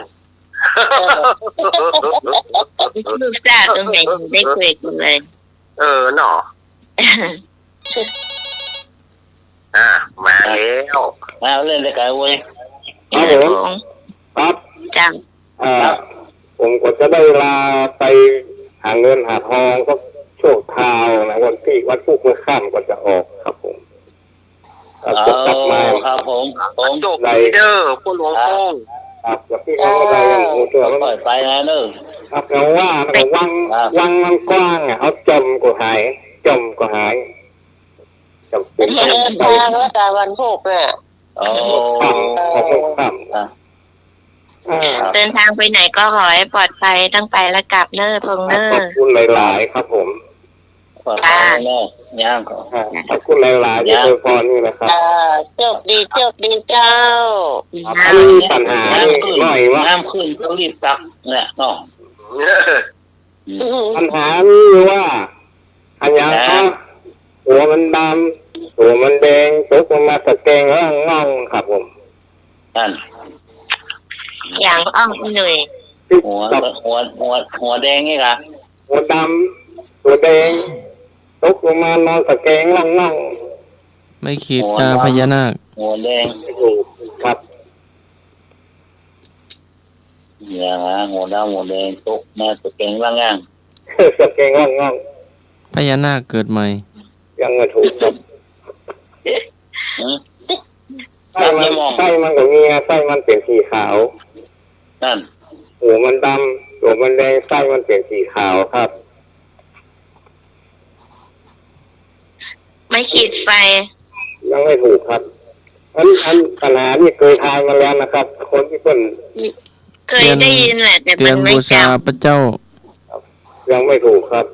มันเป็นต้นนะครับ มันเป็นต้นนะมันหล่นลงมามันก็นอนตะแคงมั่ง งิ้ว เคย อะไรนะ งิ้ว นิ้วมันหมดใจเกิดผูกแล้วมันคล้ายๆดอกนิ้วอ่ะ ดอกนิ้วเหรอ ยังไม่ถูกคล้ายๆดอกนิ้วอ่ะครับ ดอก ให้ แก่ ตาเขาเรียกดอกจานนะครับผม ดอกแก่หากัน ดอกกวาวครับ ดอกกวาวดอก อ๋อ อ๋อ ดอกทองกวาว ดอกปอก วาวหัวมันดำนะครับหัวมันแดงไส้มันเป็นสีขาวครับผม ครับ เก่า ขอบคุณครับ ครับผม ครับผม น่าจะ ทางไหนผมเด้อโชคดีเด้อปลอดภัย สุขภาพสมบูรณ์แข็งแรงเด้อพงเด้อ ครับ แม่สุพิษเปิ้นแจ้งมาอยากเปิ้นตายซ้อนกัน โบ ช่วงปีใหม่เนี่ยอยากเปิ้นอยากเปิ้นตายซ้อนกัน โอ้ ก็หลายคนนะเนาะ ครับ เป็นว่าวันนั้นน่ะจะ ก็เลยบอกว่าแม่บอกให้มีแก่จิตแก่ใจจะได้โทร ว่าก็เป็นกำลังใจให้เนอะเนาะมันมันอย่างไรก็มาแจ้งว่าเนาะของยี่เนาะ ไผ่หมูไผ่ป่ะ แน่กะ ไผ่หมูกับไผ่อะ นะครับ ครับ ครับเอากำลังจะว่าอยู่ แล้วสงวนนะครับจุดสงวนนะครับ ได้แล้ว แม่เลยแม่ ไม่ใช่ฐานะต้องใช้แต่งเกินคนบ่มีเงินต้องทนจุดไม่ใช่ฐานะต้องใช้แต่งเกินคนบ่มีเงินต้องใช้คือหยังอีกกี่ค ก็มีส่งค สองคำหรอ ำครับ ไม่ไผ่ตานักว่าสิ่งเกินเนาะ ต้องใช้แต่งเกิน สิ่งเกิน คนบ่มีเงินต้องทนจุดต้องส่งคำต้องทน ำทำงาน ใจ ว่าใจ ต้องทนความดินทา ใจถ้าส่งค เขาเล่าขวัญ ำใจไม่เยอะหอนูฮูกับจอจานหอนูฮูกับจอจาน โอ้โห ต้องทน อ๋อ แล้วต้องทนหนัง ต้องทนฮับแจ้ง แม่น แล้วก็ต้องทนฮับจ้างคนบ่มีเงินก็ต้องทนฮับจ้างไม่ใช่การนับต้องใช้แต่งเกินคนบ่มีเงินต้องทนฮับจ้าง ก็มันก็แน่นอนกันเนาะเอาลูก เขาบ่มีเงินฮับจ้างสู้คนต้องสู้พอถึงจะได้เงิน แต่ก็ ต้องสู้จึงจะชนะหน่อยนึงเนาะ ต้องสู้ ต้องสู้จึงจะชนะ มีแฟนคนจนต้องทนหน่อยน้องเลยเนาะ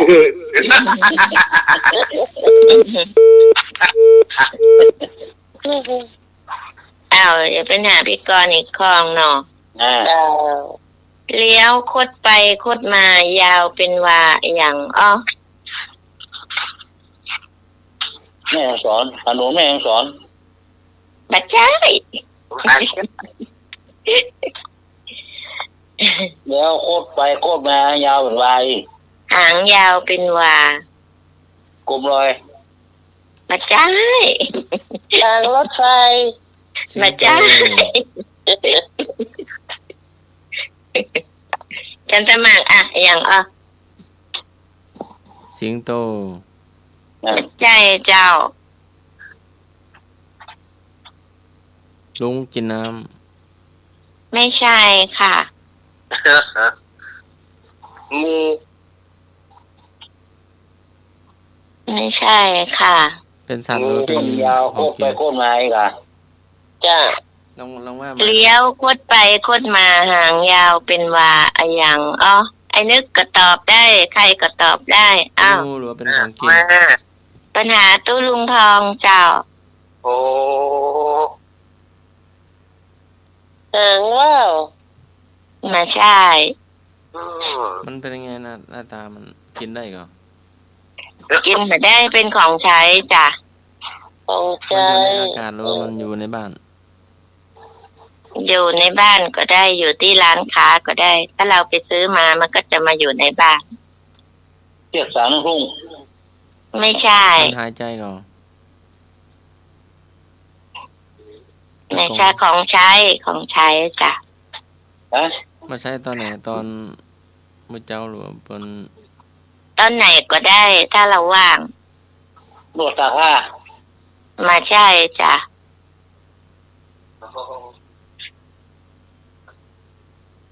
มันอยู่แถวๆไหน มันอยู่ มันก็อยู่ในบ้าน ในบ้านมันนอนน้องๆหรือว่ามันห้อยอยู่ข้างฝาหรือว่ามันเตียวไปเตียวมา เอามันวางไว้ตรงไหนมันก็อยู่ตรงนั้นแหละจ้ะ ยู ไม่ใช่ ไปกวด ไม่ใช่จ้ะ งูผมไม่ใช่ ไม่ใช่ ไม้เกาหลัง ไม่ใช่จ้ะ คันไถก็ไม่ก่อน ไม่ใช่จ้ะอันนั้นมันขี้มันออกตั้งหลังกันนะคะ ไปคานครับน้ำ ไม่คันไถเนาะคันไถ ไม่ ก็ ใช่ ไม่ใช่ อันนั้นเป็นไทยอย่างก็อะไรอะอันถือหางขี้ออกตั้งหลังเองจ้ะที่เป็นไทย เออ ที่อันนั้นน่ะเนาะกันไทยอันนั้นเนาะ ผ้าคีริ้วมัดเอวหม้อนึ่ง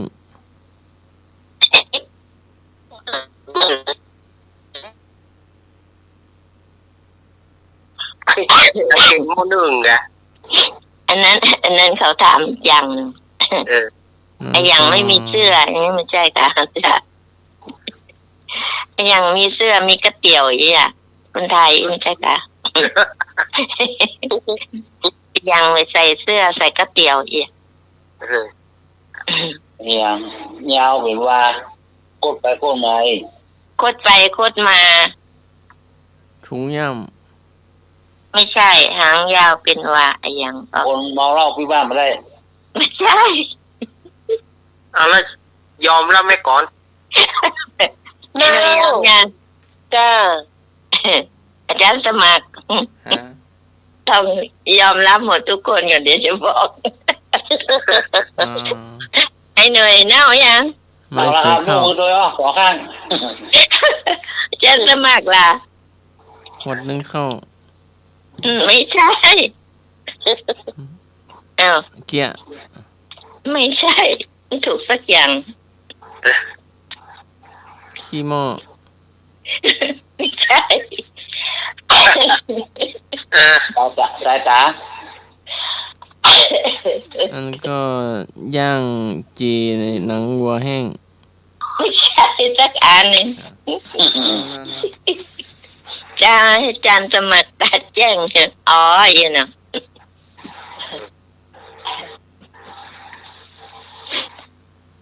เน่ายังอาจารย์สมัครฮะ อ่า เน่าแล้วเนาะ ครับ เข็มกับได้ เออ เจ้าเห็นว่า เดี๋ยวเขาได้โอ้ย เออ น่าจะบอกน่าจะ อันนี้จะบอกแล้วปัญหาตู้ลุงทองอะตู้ลุงทองเฉลยแล้วแต่ตู้ลุงทองกับไข้หัววะ น่าจะใบเลยว่าอยู่แถวจั จั ด ดปูนหรอกมันยิงสิ้นปูหรอก เครื่องเย็บผ้า แต่ตู้ลุงทองทายแบบเนี้ยพี่กรณ์ก็ทายแบบตู้ลุงทองค่ะ เออ แล้วมันมีอันแถมอย่างไอ้หนูก็จะรู้อะ ครับ ว่าอะไร ตอนเด็กนุ่งขาว ตอนสาวนุ่งเขียว ตอนแก่นุ่งแดงวันนี้ก็รู้มันก็พื้นทายหลายข้อวันไปก่อนจำได้ค่ะ ว่าไม่วะ ตอนเด็กนุ่งขาว ตอนสาวนุ่งเขียว ตอนเฒ่านุ่งแดง เนี่ย พริกขี้ห อ นู ย่างอ้อ พริกขี้หนู ดูพริกดูนั่นน่ะอันเนี้ยจะรู้ไงตอนเนี้ยตู้ยังของใครตั้ง5-6 อันเงินไปก่อนจำได้กัน2-3 อัน พี่กะพี่งูมีกะ พริกหนุ่ม จ้ะ ตอนไม่ใช่พริกหนุ่มพริกหยวกจันเนรัก พี่หยวก อ๋อ อะ พริก เพราะว่าตอนมันออกมาใหม่ๆมันจะขาวใช่ไหม ครับ นั่นแหละแล้วเวลาท่านมันก็จะออกเขียวๆหรือว่าขาวๆค้ำๆแล้วว่า ครับ พอมันสุกมันก็จะแดงเงี้ยจ้ะ พี่หยวกเลยล่ะ จ้ะ พริกหยวก อ๋อ พริกหยวกอ่ะประมาณนั้น อันนี้เขาตอบมาแบบนี้นะครับ ก่อนก็ไม่ได้มีพริกหยวกพริกอะไรให้เขาหรอก อืม มันเหลือข้อสุดท้ายเอาคนอื่นทายไปก่อนเดี๋ยวไปก่อนจะถามข้อสุดท้ายไอ้หนุ่ยทายเล ไอ้ ย อ๋อ เจ้า ตีตีนติดฝาปากลอกกินข้าว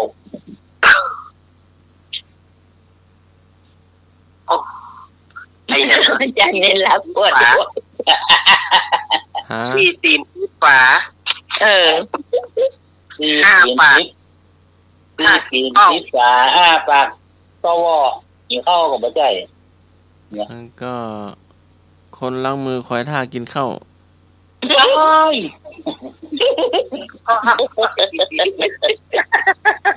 แล้วก็ บ่ใจแม่นบ่ใจห้าวอ่ะ นั่งกอยข้าวสุก กินติดฝาปากก็วอ จิ้งจก แล้วก็มุยตีของ โอ้ย อ้าวเดี๋ยวให้วงตอบโต ตอบขันเข้า บ่ใจ เป็นอันหมาหัวใจเนี่ย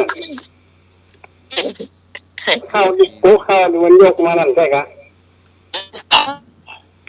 เอาไว้สาวนี่กี่ขาเนาะ ตีตีนติดฝาปากก็วอ อะไรนะตกโตบ้านลุงหนุ่ยเหรอจ้ะ ได้ ย่อย ถ้าจิ้งจกมันใจแล้วตกโตกับมันใจอย่างว่าตัวที่บ้านมันนี่ บ้านมีคู่บ้านนะในบ้านเอานะมีคู่บ้านนะ อืม บ้านตะกอนเนอะไม่ใช่ยุควันนี้นะยุคตะกอนเรามีคู่บ้านนะ กระต่ายขูดมะพร้าวอ่ะ ได้ แล้วนี่ผู้อาหาร มีหมดอ่ะก่อนนี้บ้านเอานะข้อก็มีเดือดร้อนเลยนี่นะยุ่ง ไป กัน อา แล้ว หาร ก็ หม้อหุงข้าวอ่ะ ได้หม้อเข้าตัวห้อยหลังข้างฝาเหรอ จีนก็ ถ้ามีบ้านไหนมีเดือดร้อนเลยก็ต้อง ฮัลโหล อ๋อที่ถูกต้องคือมุ่งเนอะ อะไรนะอ๋อมุ้งเหรอ แน่นอน ครับ มุ่งคือขาปดเปิดเข้าตะข้างนะครับ ถูกต้อง ไอ้เอกลำคาญถูกไม่ถูกคนสักทีขอบคุณค่ะเอก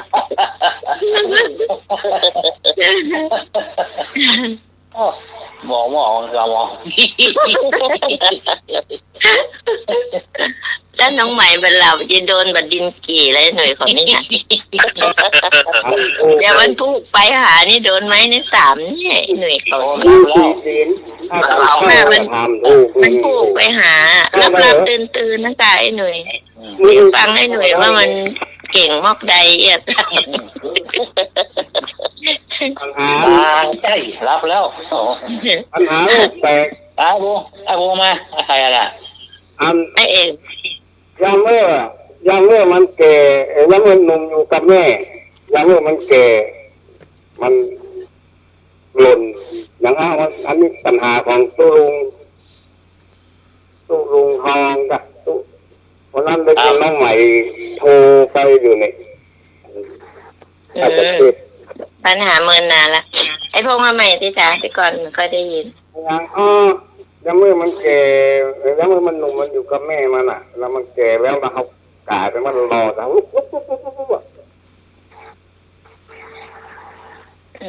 อะไรนะ ติ๊กตอก ไอ้หน่อยเร็วนะนิชาติ๊กตอก ก็มันนมนี่เลยครับ หนุ่มมันอยู่กับแม่มันเวลามันแก่แล้วเขาเดินผ่านมันรอใส่ลูกอ่ะเอาเดินผ่านใส่เลยมันดึงรอใส่เอาลูกอ่ะ กำนุ่มอยู่ในแม่มันแล้วก็มาแก่เราใหญ่ ก็เวลามันแก่แล้วเขาเดินผ่านมันรอใส่เอาอ่ะ โอ้ อ๋อเฮ้อ เห็นเนาะ กำนุ่มอยู่กับแม่มัน ตอนมันแก่นี่เขาเดินผ่านมันรอแต่เขาลูกอ่ะอันปัญหาของตู้ลุงทอง ครับ ก็เลยเนาะยากก่อน กำนุ่มอยู่กับแม่มันตอนแก่นี่ ยากก่อนอ่ะต้องเดินไปกันข้างหน้าเพราะว่ามันรอเขาลูกอ่ะเราไปเอาเตียวว่านี่ไปกันยากก่อนนะครับเลยไม่ยากก่อน ยากก่อนนะครับ อ๋อย ากก่อน ยากก่อนทำไมก่อนมันเดี๋ยวนี้ละ เนี่ยก่อนนะเหรอย่าเจ้าชู้เนาะ ยากเจ้าชู้ยากก่อนนะไง ที่มันติดกระโปรงติด นักเรียนแม่พร อันนี้มันมีสองอย่างเนี่ยญาติเชู้น่ะ ไอ้ที่มันเป็นหนามก็มีไอ้หนุ่ยที่ดอกมันขาวๆอ่ะ ครับ อันนั้นปากเขาเจ็บ แล้วอีกอันนึงเขาเรียกอันย่าเหนียวที่มันจะเป็นเม็ดเนี่ยใช่มันอันยาวๆเนาะมันจะเหนียว ทางเหนือเขาจะห้องยากก่อน ครับ อ๋อ มันติดผ้าจนว่าเป็นนักเรียนเนี่ยถุงเท้ากะติดเตียวกะแม่เฮ้ย แกะค่อยออก เข้าออกเลยก็มันมาเป็นพวกเลยอ่ะ กับอันนั้นเนาะ นี่นะครับไอ้วงเนี่ยก่อน คนเขาว่าหน่วยขี้โอนน่ะที่เอาขวางติดผมเอาขวาง อันนั้นที่บ้านแม่กรก็เรียกแมงอีเหนียวติดผมแล้วเอาค่อยออกอ่ะเม็ดเท่านิ้วก้อยเราเนี่ยนะเอาขวางติดผม ก็เนี่ยต่างนี้อ่ะเนาะ เอาไปห้องว่าเนี่ยขี้โอนน่ะ บ้านก็เรียกอันนั้นแมงอีเหนียวแต่เดี๋ยวนี้ก็ยังมีแต่ในรัฐที่เขาอันเกี่ยวถั่วแล้วก็โม่ถั่วมันติดมาในถั่วนะกินต่างๆทางนี้บอกมีละมีที่เชียงใหม่นี่มีนะที่เนี่ยที่เขาโม่ถั่วมาเนี่ยมันติดมาอยู่เวลาถ้ามันแก่หน่อยมันจะติดถ้าลงติดผมแล้วตัวกว่าจะเอาออกได้ผมขาดเป็นยุ่ยมันอันตีหางงัวนะเขาเบาออกขึ้นมันก็บ่ได้อ่ะเบาออกขึ้นมันก็ติดไปปุ๊กกันอ่ะ นั่นแหละเวลามันปัดแล้วมันก็เจ็บมันเนาะเวลามันปัดวันนะต้องเอาออกขึ้นมันน่ะไอ้ตัวงอเหมือนกุ้งเดินหน้าเดินหลังตัวงอเหมือนกุ้งงอเหมือนกุ้งเดินหน้าถ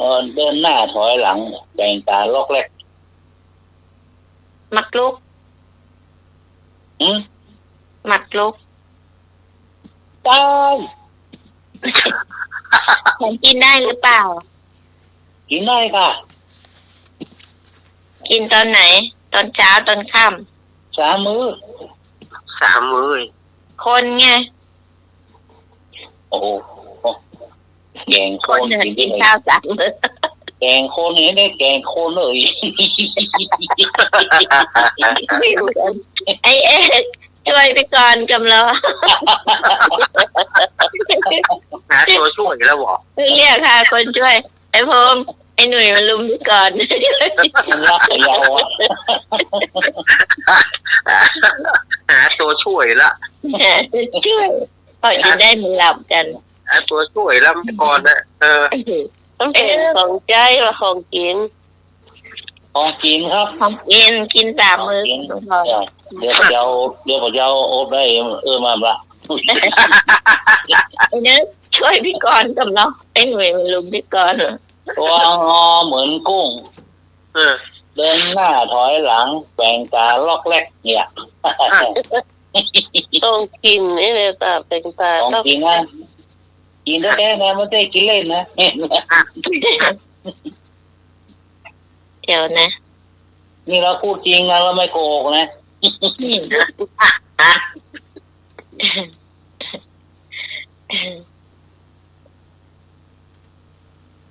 ว่าไปไหนมาหรือตามหาเป็นวังนี่ ตอนนั้นยุ่งกะ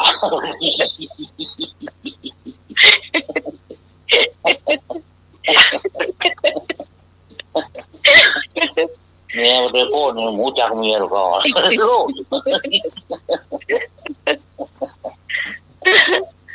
อาจารย์สมัครลุงหน่วยมันทายนั่นน่ะจะสมัคร เอามาแล้ว ตัวงอเหมือนกุ้งซอยหน้าซอยหลังเนี่ยแปลงตาล็อกแรกโอ้ งองูตื่นควาย อยากจะว่างองูตื่นควายวะโอ้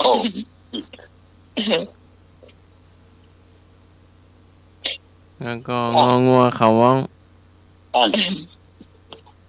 งองูเขาห้อง เขา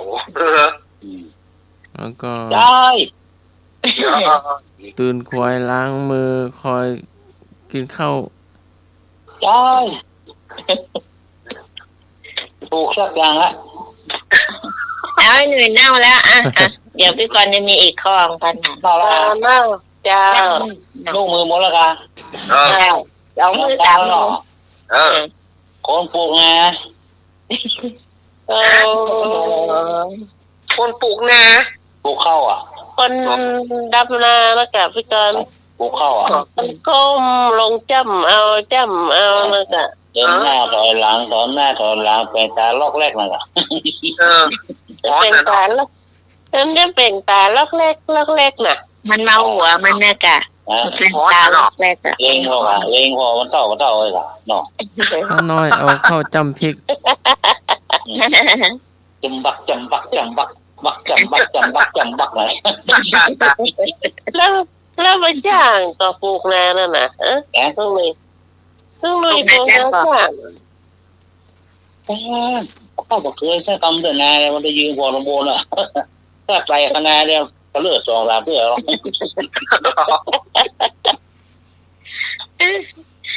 แกพอเขาก็เมาหัวแล้วเนาะ ก็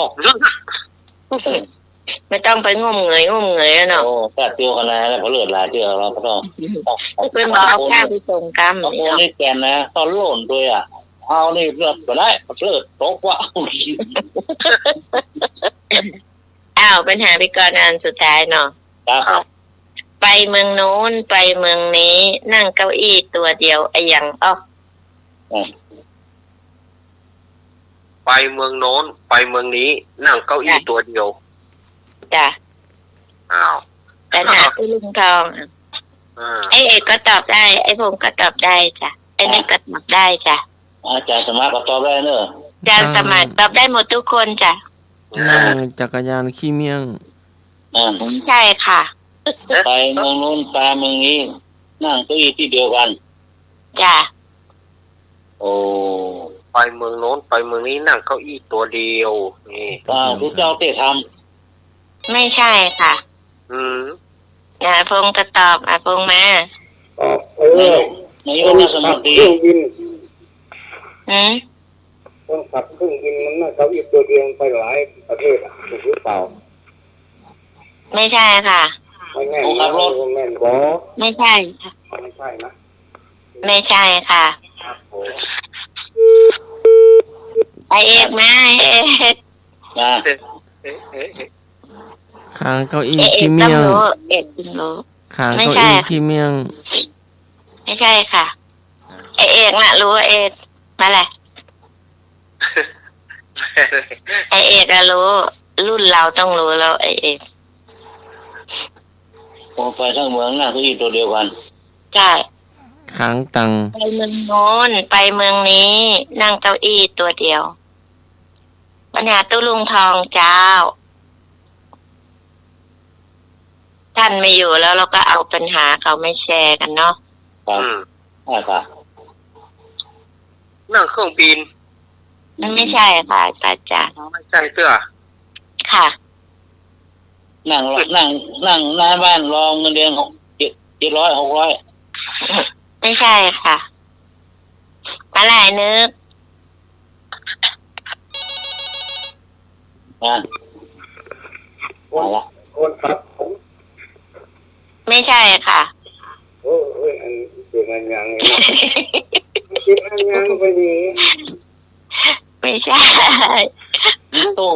ในตู้วิเศษอ่ะ ไม่ใช่โต๊ะวิเศษ เนี่ยหมดใจสักลายไม่เปลี่ยน ตอนเด็กๆเราชอบไปดูกันน่ะ ลงนะ โต๊ะกินข้าว ไม่ใช่ ต้นเรียน ไม่ใช่ค่ะ คนเล่นลิเก คนเล่นลิเกก็ไม่ใช่ ดูหนัง ไม่ใช่ เดี๋ยวจะบอกอีกทีหนึงน้องพรใกล้เคียง ต้นดูดังตัด ไม่ใช่ ดูโขน รู้จังจอ ไม่ใช่ อ้าว ใครตอบถูก น้องพรใกล้เคียงแล้ว งิ้วคนเล่นงิ้ว ไม่ใช่ค่ะไอ้พงษ์ แล้ว นอนใกล้เคียงนะดู น้องพรใกล้เคียง น้องพรใกล้เคียง เกือบ แต่ไม่ถูกเราถูกว่าตัวลุงทองเฉลย เอาถูกเขาก็อย่างนี้ แต่เขาบอกยังไม่ถูก นั่งห้องเพลง นั่งฟังธรรม ไม่ใช่ นั่งฟังค นั่งฟังเทศน์ ไม่ใช่ ไม่ใช่ค่ะ ำนั่งข้างหัวคนเดียว ผีบ้า นั่งกงก ไม่ใช่หนาวยัง นั่งไปข้างพืช ไม่ใช่หนาวยังจะหมดเวลาแล้วออก อ่ะ เมาถ้าเอกลิเก เดี๋ยวก็ออกทางโน้นออกทางนี้ เข้าทางนี้ออกทางโน้นมันก็ โอ้ อย่างที่ลุงทองบอกอย่างเงี้ย ไปเมืองโน้นเมืองนี้ใช่ไหมเดี๋ยวก็ไปเมืองพาราณสีเดี๋ยวก็ไปเมืองนั้นเมืองนี้ใช่ไหม ยังว่าเป็นพระเอกแน่นอน ใช่เป็นพระเอกลิเก เป็นพระเอกเป็นพระเอกเนี่ยเข้าโรงอ่ะ ก็นั่นแหละ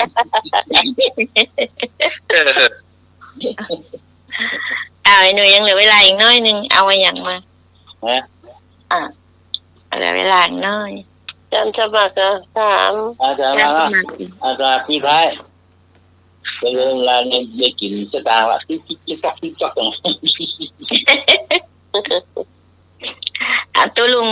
ลุงทองคนตอบอย่างนี้แต่นะอย่างของน้องพรคนเล่นลิเกก็มันก็ใกล้เคียงนะแต่มันไม่ถูก น้ำเดียวมีหรอ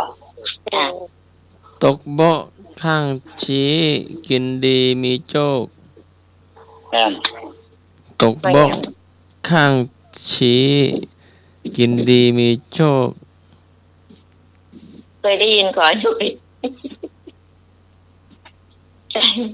โป่งเหรอตรงโต๊ะ ตกเบาะ ตกโบ ข้าง ข้าง ชี้ ชี้ กินดีมีโชค ดีมีโชคเราอะไรนี่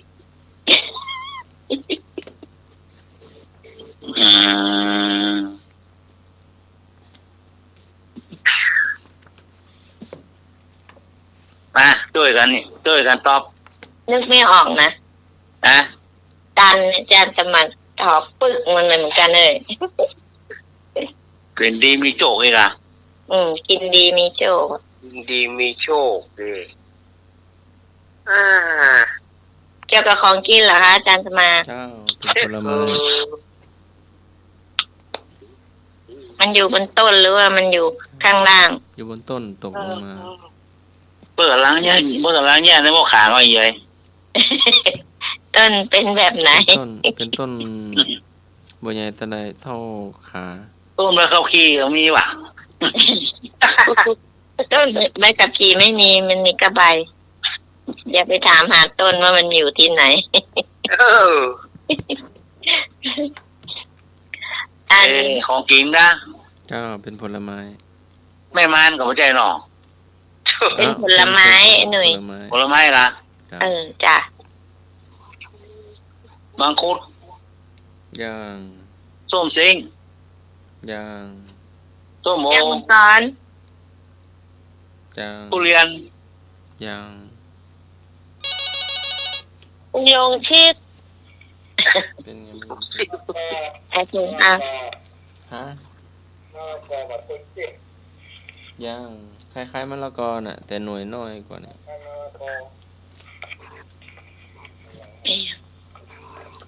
แอปเปิ้ลอีกอ่ะ แอปเปิ้ล ย่าง โดยภาษาเสือ ใครจะไปกินเหม็น ความจริงมันซ่อมไฟแท้ตัวเองนะไม่ก่อน ครับดีนะถ้าคนใดกินได้นะก็จะดีละ เมื่อก่อนกินได้แต่ใบมันแต่ลูกกินไม่ได้ มันเผ็ด แล้วก็มันกลิ่นมันว่าชอบกินมันที่บ้าน ไม่กินแล้วเป็นเงินโชคดี เดี๋ยวนะ ส้มมาส้มเขียวหวานกับหัวใจหนอ เกือบละอีนะ ทุเรียนแตงโมส้มโอส้มซิง ย่าง สตรอเบอรี่ ย่าง ลิ้นจี่ ย่าง มันหน่วยน้อยกว่ามะละกอมันอะไรนึกไปออกจากเดี๋ยวนี้ หน่วย หน่วยน้อยมะละกอ อืม ต้นตาล ย่าง หน่วยตาล ย่าง เน่าเลยหนุ่ย หนาวแล้ว เน่าจะ มะเฟือง เวลาออกมา มะเฟือง ฮะ มะเฟือง เอามะเฟืองของเรา อ๋อ มะเฟือง อืม มะเฟืองแล้วบ่ท่อลำงาบ่ท่อดอก มันมีอย่างส้มกับอย่างหวานนะหนุ่ย ครับอย่างกำป้องมีหรอก แต่ว่าอันกำลัง ก็ ก็บอก มัน กิน น้อย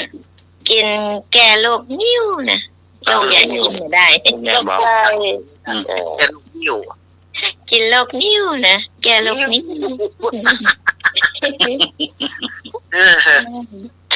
จะสมัครลาเลยค่ะ ครับนักปิดเลยครับผม ปิด อ อา ปะ การการ มะ เงิน โต นะคะ ปะมะเตสุเตสุพหุชาคโลอะภะสะสังวะสีคัสโสหิตวายาติสุเมทะโสคนมีปัญญาไม่ประมาทในเมื่อผู้อื่นประมาทมักตื่นในเมื่อผู้อื่นหลับย่อมละทิ้งเหมือนม้าฝีเท้าทิ้งม้ามันมีกำลังไปฉะนั้นพุทธกานิกายธรรมบท 25/18-19 ค่ำคืนนี้ก็ไหว้พระสวดมนต์ขอกราบนมัสการและเจริญพรอาจารย์เอาลักษ์อำลา อาจารย์รักค่ะ ท้าวนิมนต์อาจารย์เอาลักษ์อำลา เอาตั้งหลายเนาะรายการธรรมะคลายเครียด ก็ได้อู้กันมาถึงช่วงสุดท้ายของรายการค่ำคืนนี้ ขอเงินสถาญาติโยมทุกท่านหลับดีฝันดีตื่นมาพบแต่สิ่งที่ดี ขอขอบคุณท่านอาจารย์ ท่านพระครูสมุวิศวัตวรกิจโจที่เอื้อเฟื้อเวลาเพื่อรายการธรรมะคลายเครียดได้ดีเสมอมา บางทีการอู้กันจาอาจจะบรรทุกใจศรัทธาญาติโยม อาจจะมีกรรมหยาบไปพ้อง อาจจะมีกรรมที่มันบ่เหมาะบ่ควรมาโดยพ้องอันนี้ก็ต้องขอสุมาอภัยเนอหากว่ามันมีกรรมอย่างที่ที่มันหลงออกไปเนาะขออภัยเนอขอขอบคุณท่านอาจารย์ท่านพระครูใบดิกาสมัครญาณศิโลครับผมกับโยมปีพิสมัยขอเป็นกำลังใจให้เร็วๆนะครับ แล้วก็ลุงหนุ่ยเนอร์ ครับผม แล้วก็แม่กรแม่พร ค่ะเจ้า ครับได้อยู่ดีมีสุขเหมือนกันเนอร์คืนนี้นึกสิ่งไหนสมความมาตรปรารถนาราตรีสวัสดิ์ทุกท่านทุกคนเจริญพร สาธุสาธุสาธุเจ้าไอ้หนุ่ย ครับ ปิดรายการ ครับผมครับขอบคุณครับอาจารย์สมุทรวิศวะโอเลกิโตนะครับที่เมตตาเวลานมาคลายเครียดครับขอบคุณมากอาจารย์วัยศิดาอาจารย์สมัครครับที่มาเปิดเป็นเรื่องนะครับขอบคุณมากอาจารย์เงาล่าครับที่มาช่วยกันครับเนาะจากวัดสำเมืองมาปูนะครับเลิกดึงคืนเนี่ยช่วยกันครับเนาะช่วยธรรมะคลายเครียดขอบคุณเอกสมัยธุริโยดอนหัวหน้าธรรมะคลายเครียดครับวันนี้ก็คนพักผ่อนกันเนาะขอบคุณพี่กรณ์เผยกลาง ค่ะ แอนเต่าไหขอบคุณพี่พร เจ้า บ้านละปูนปลาเศร้านะครับผมขอบคุณพ่อนานยึดศรีหลายนิสมครับดร.ครับที่มาช่วยเป็นประเด็นสำคัญความรู้เอาเรื่องหลายๆอย่างครับเนาะขอบคุณทุกเสียงทุกสายนะครับที่คุณกำลังกำลังใจครับเล็กน้อยนะครับเนาะครับผิดพลาดประการใดก็ขอมาลาโตดเลยนะครับครับวันนี้ก็ขอเวลาเกินเวลาของท่านสมัครแล้วครับขอบคุณครับ ค่ะขอบคุณเจ้า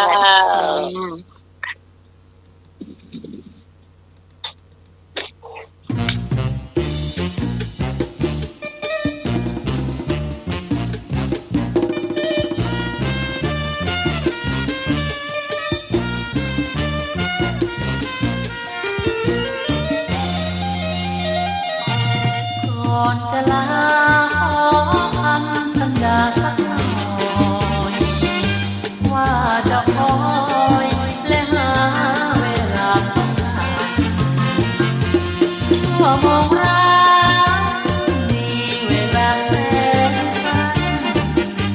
อยู่ใกล้กันหลายวันเหมือนกับเดียวเดียว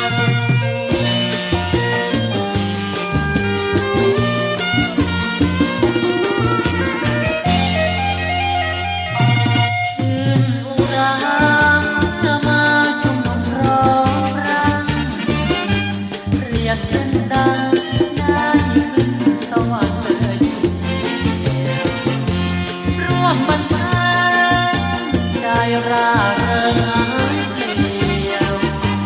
จะแลเลี้ยวลูกใครก็แจ่มใสดี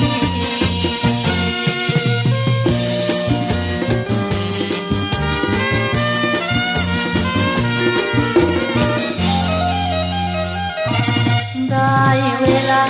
เก็บนาฬิกากำหนดจังใจงดเสียงเพลงบรรเลงเสียงดีหมดเวลาจะต้องลาน้องพี่ให้โชคดีแล้วมีโอกาสพบกัน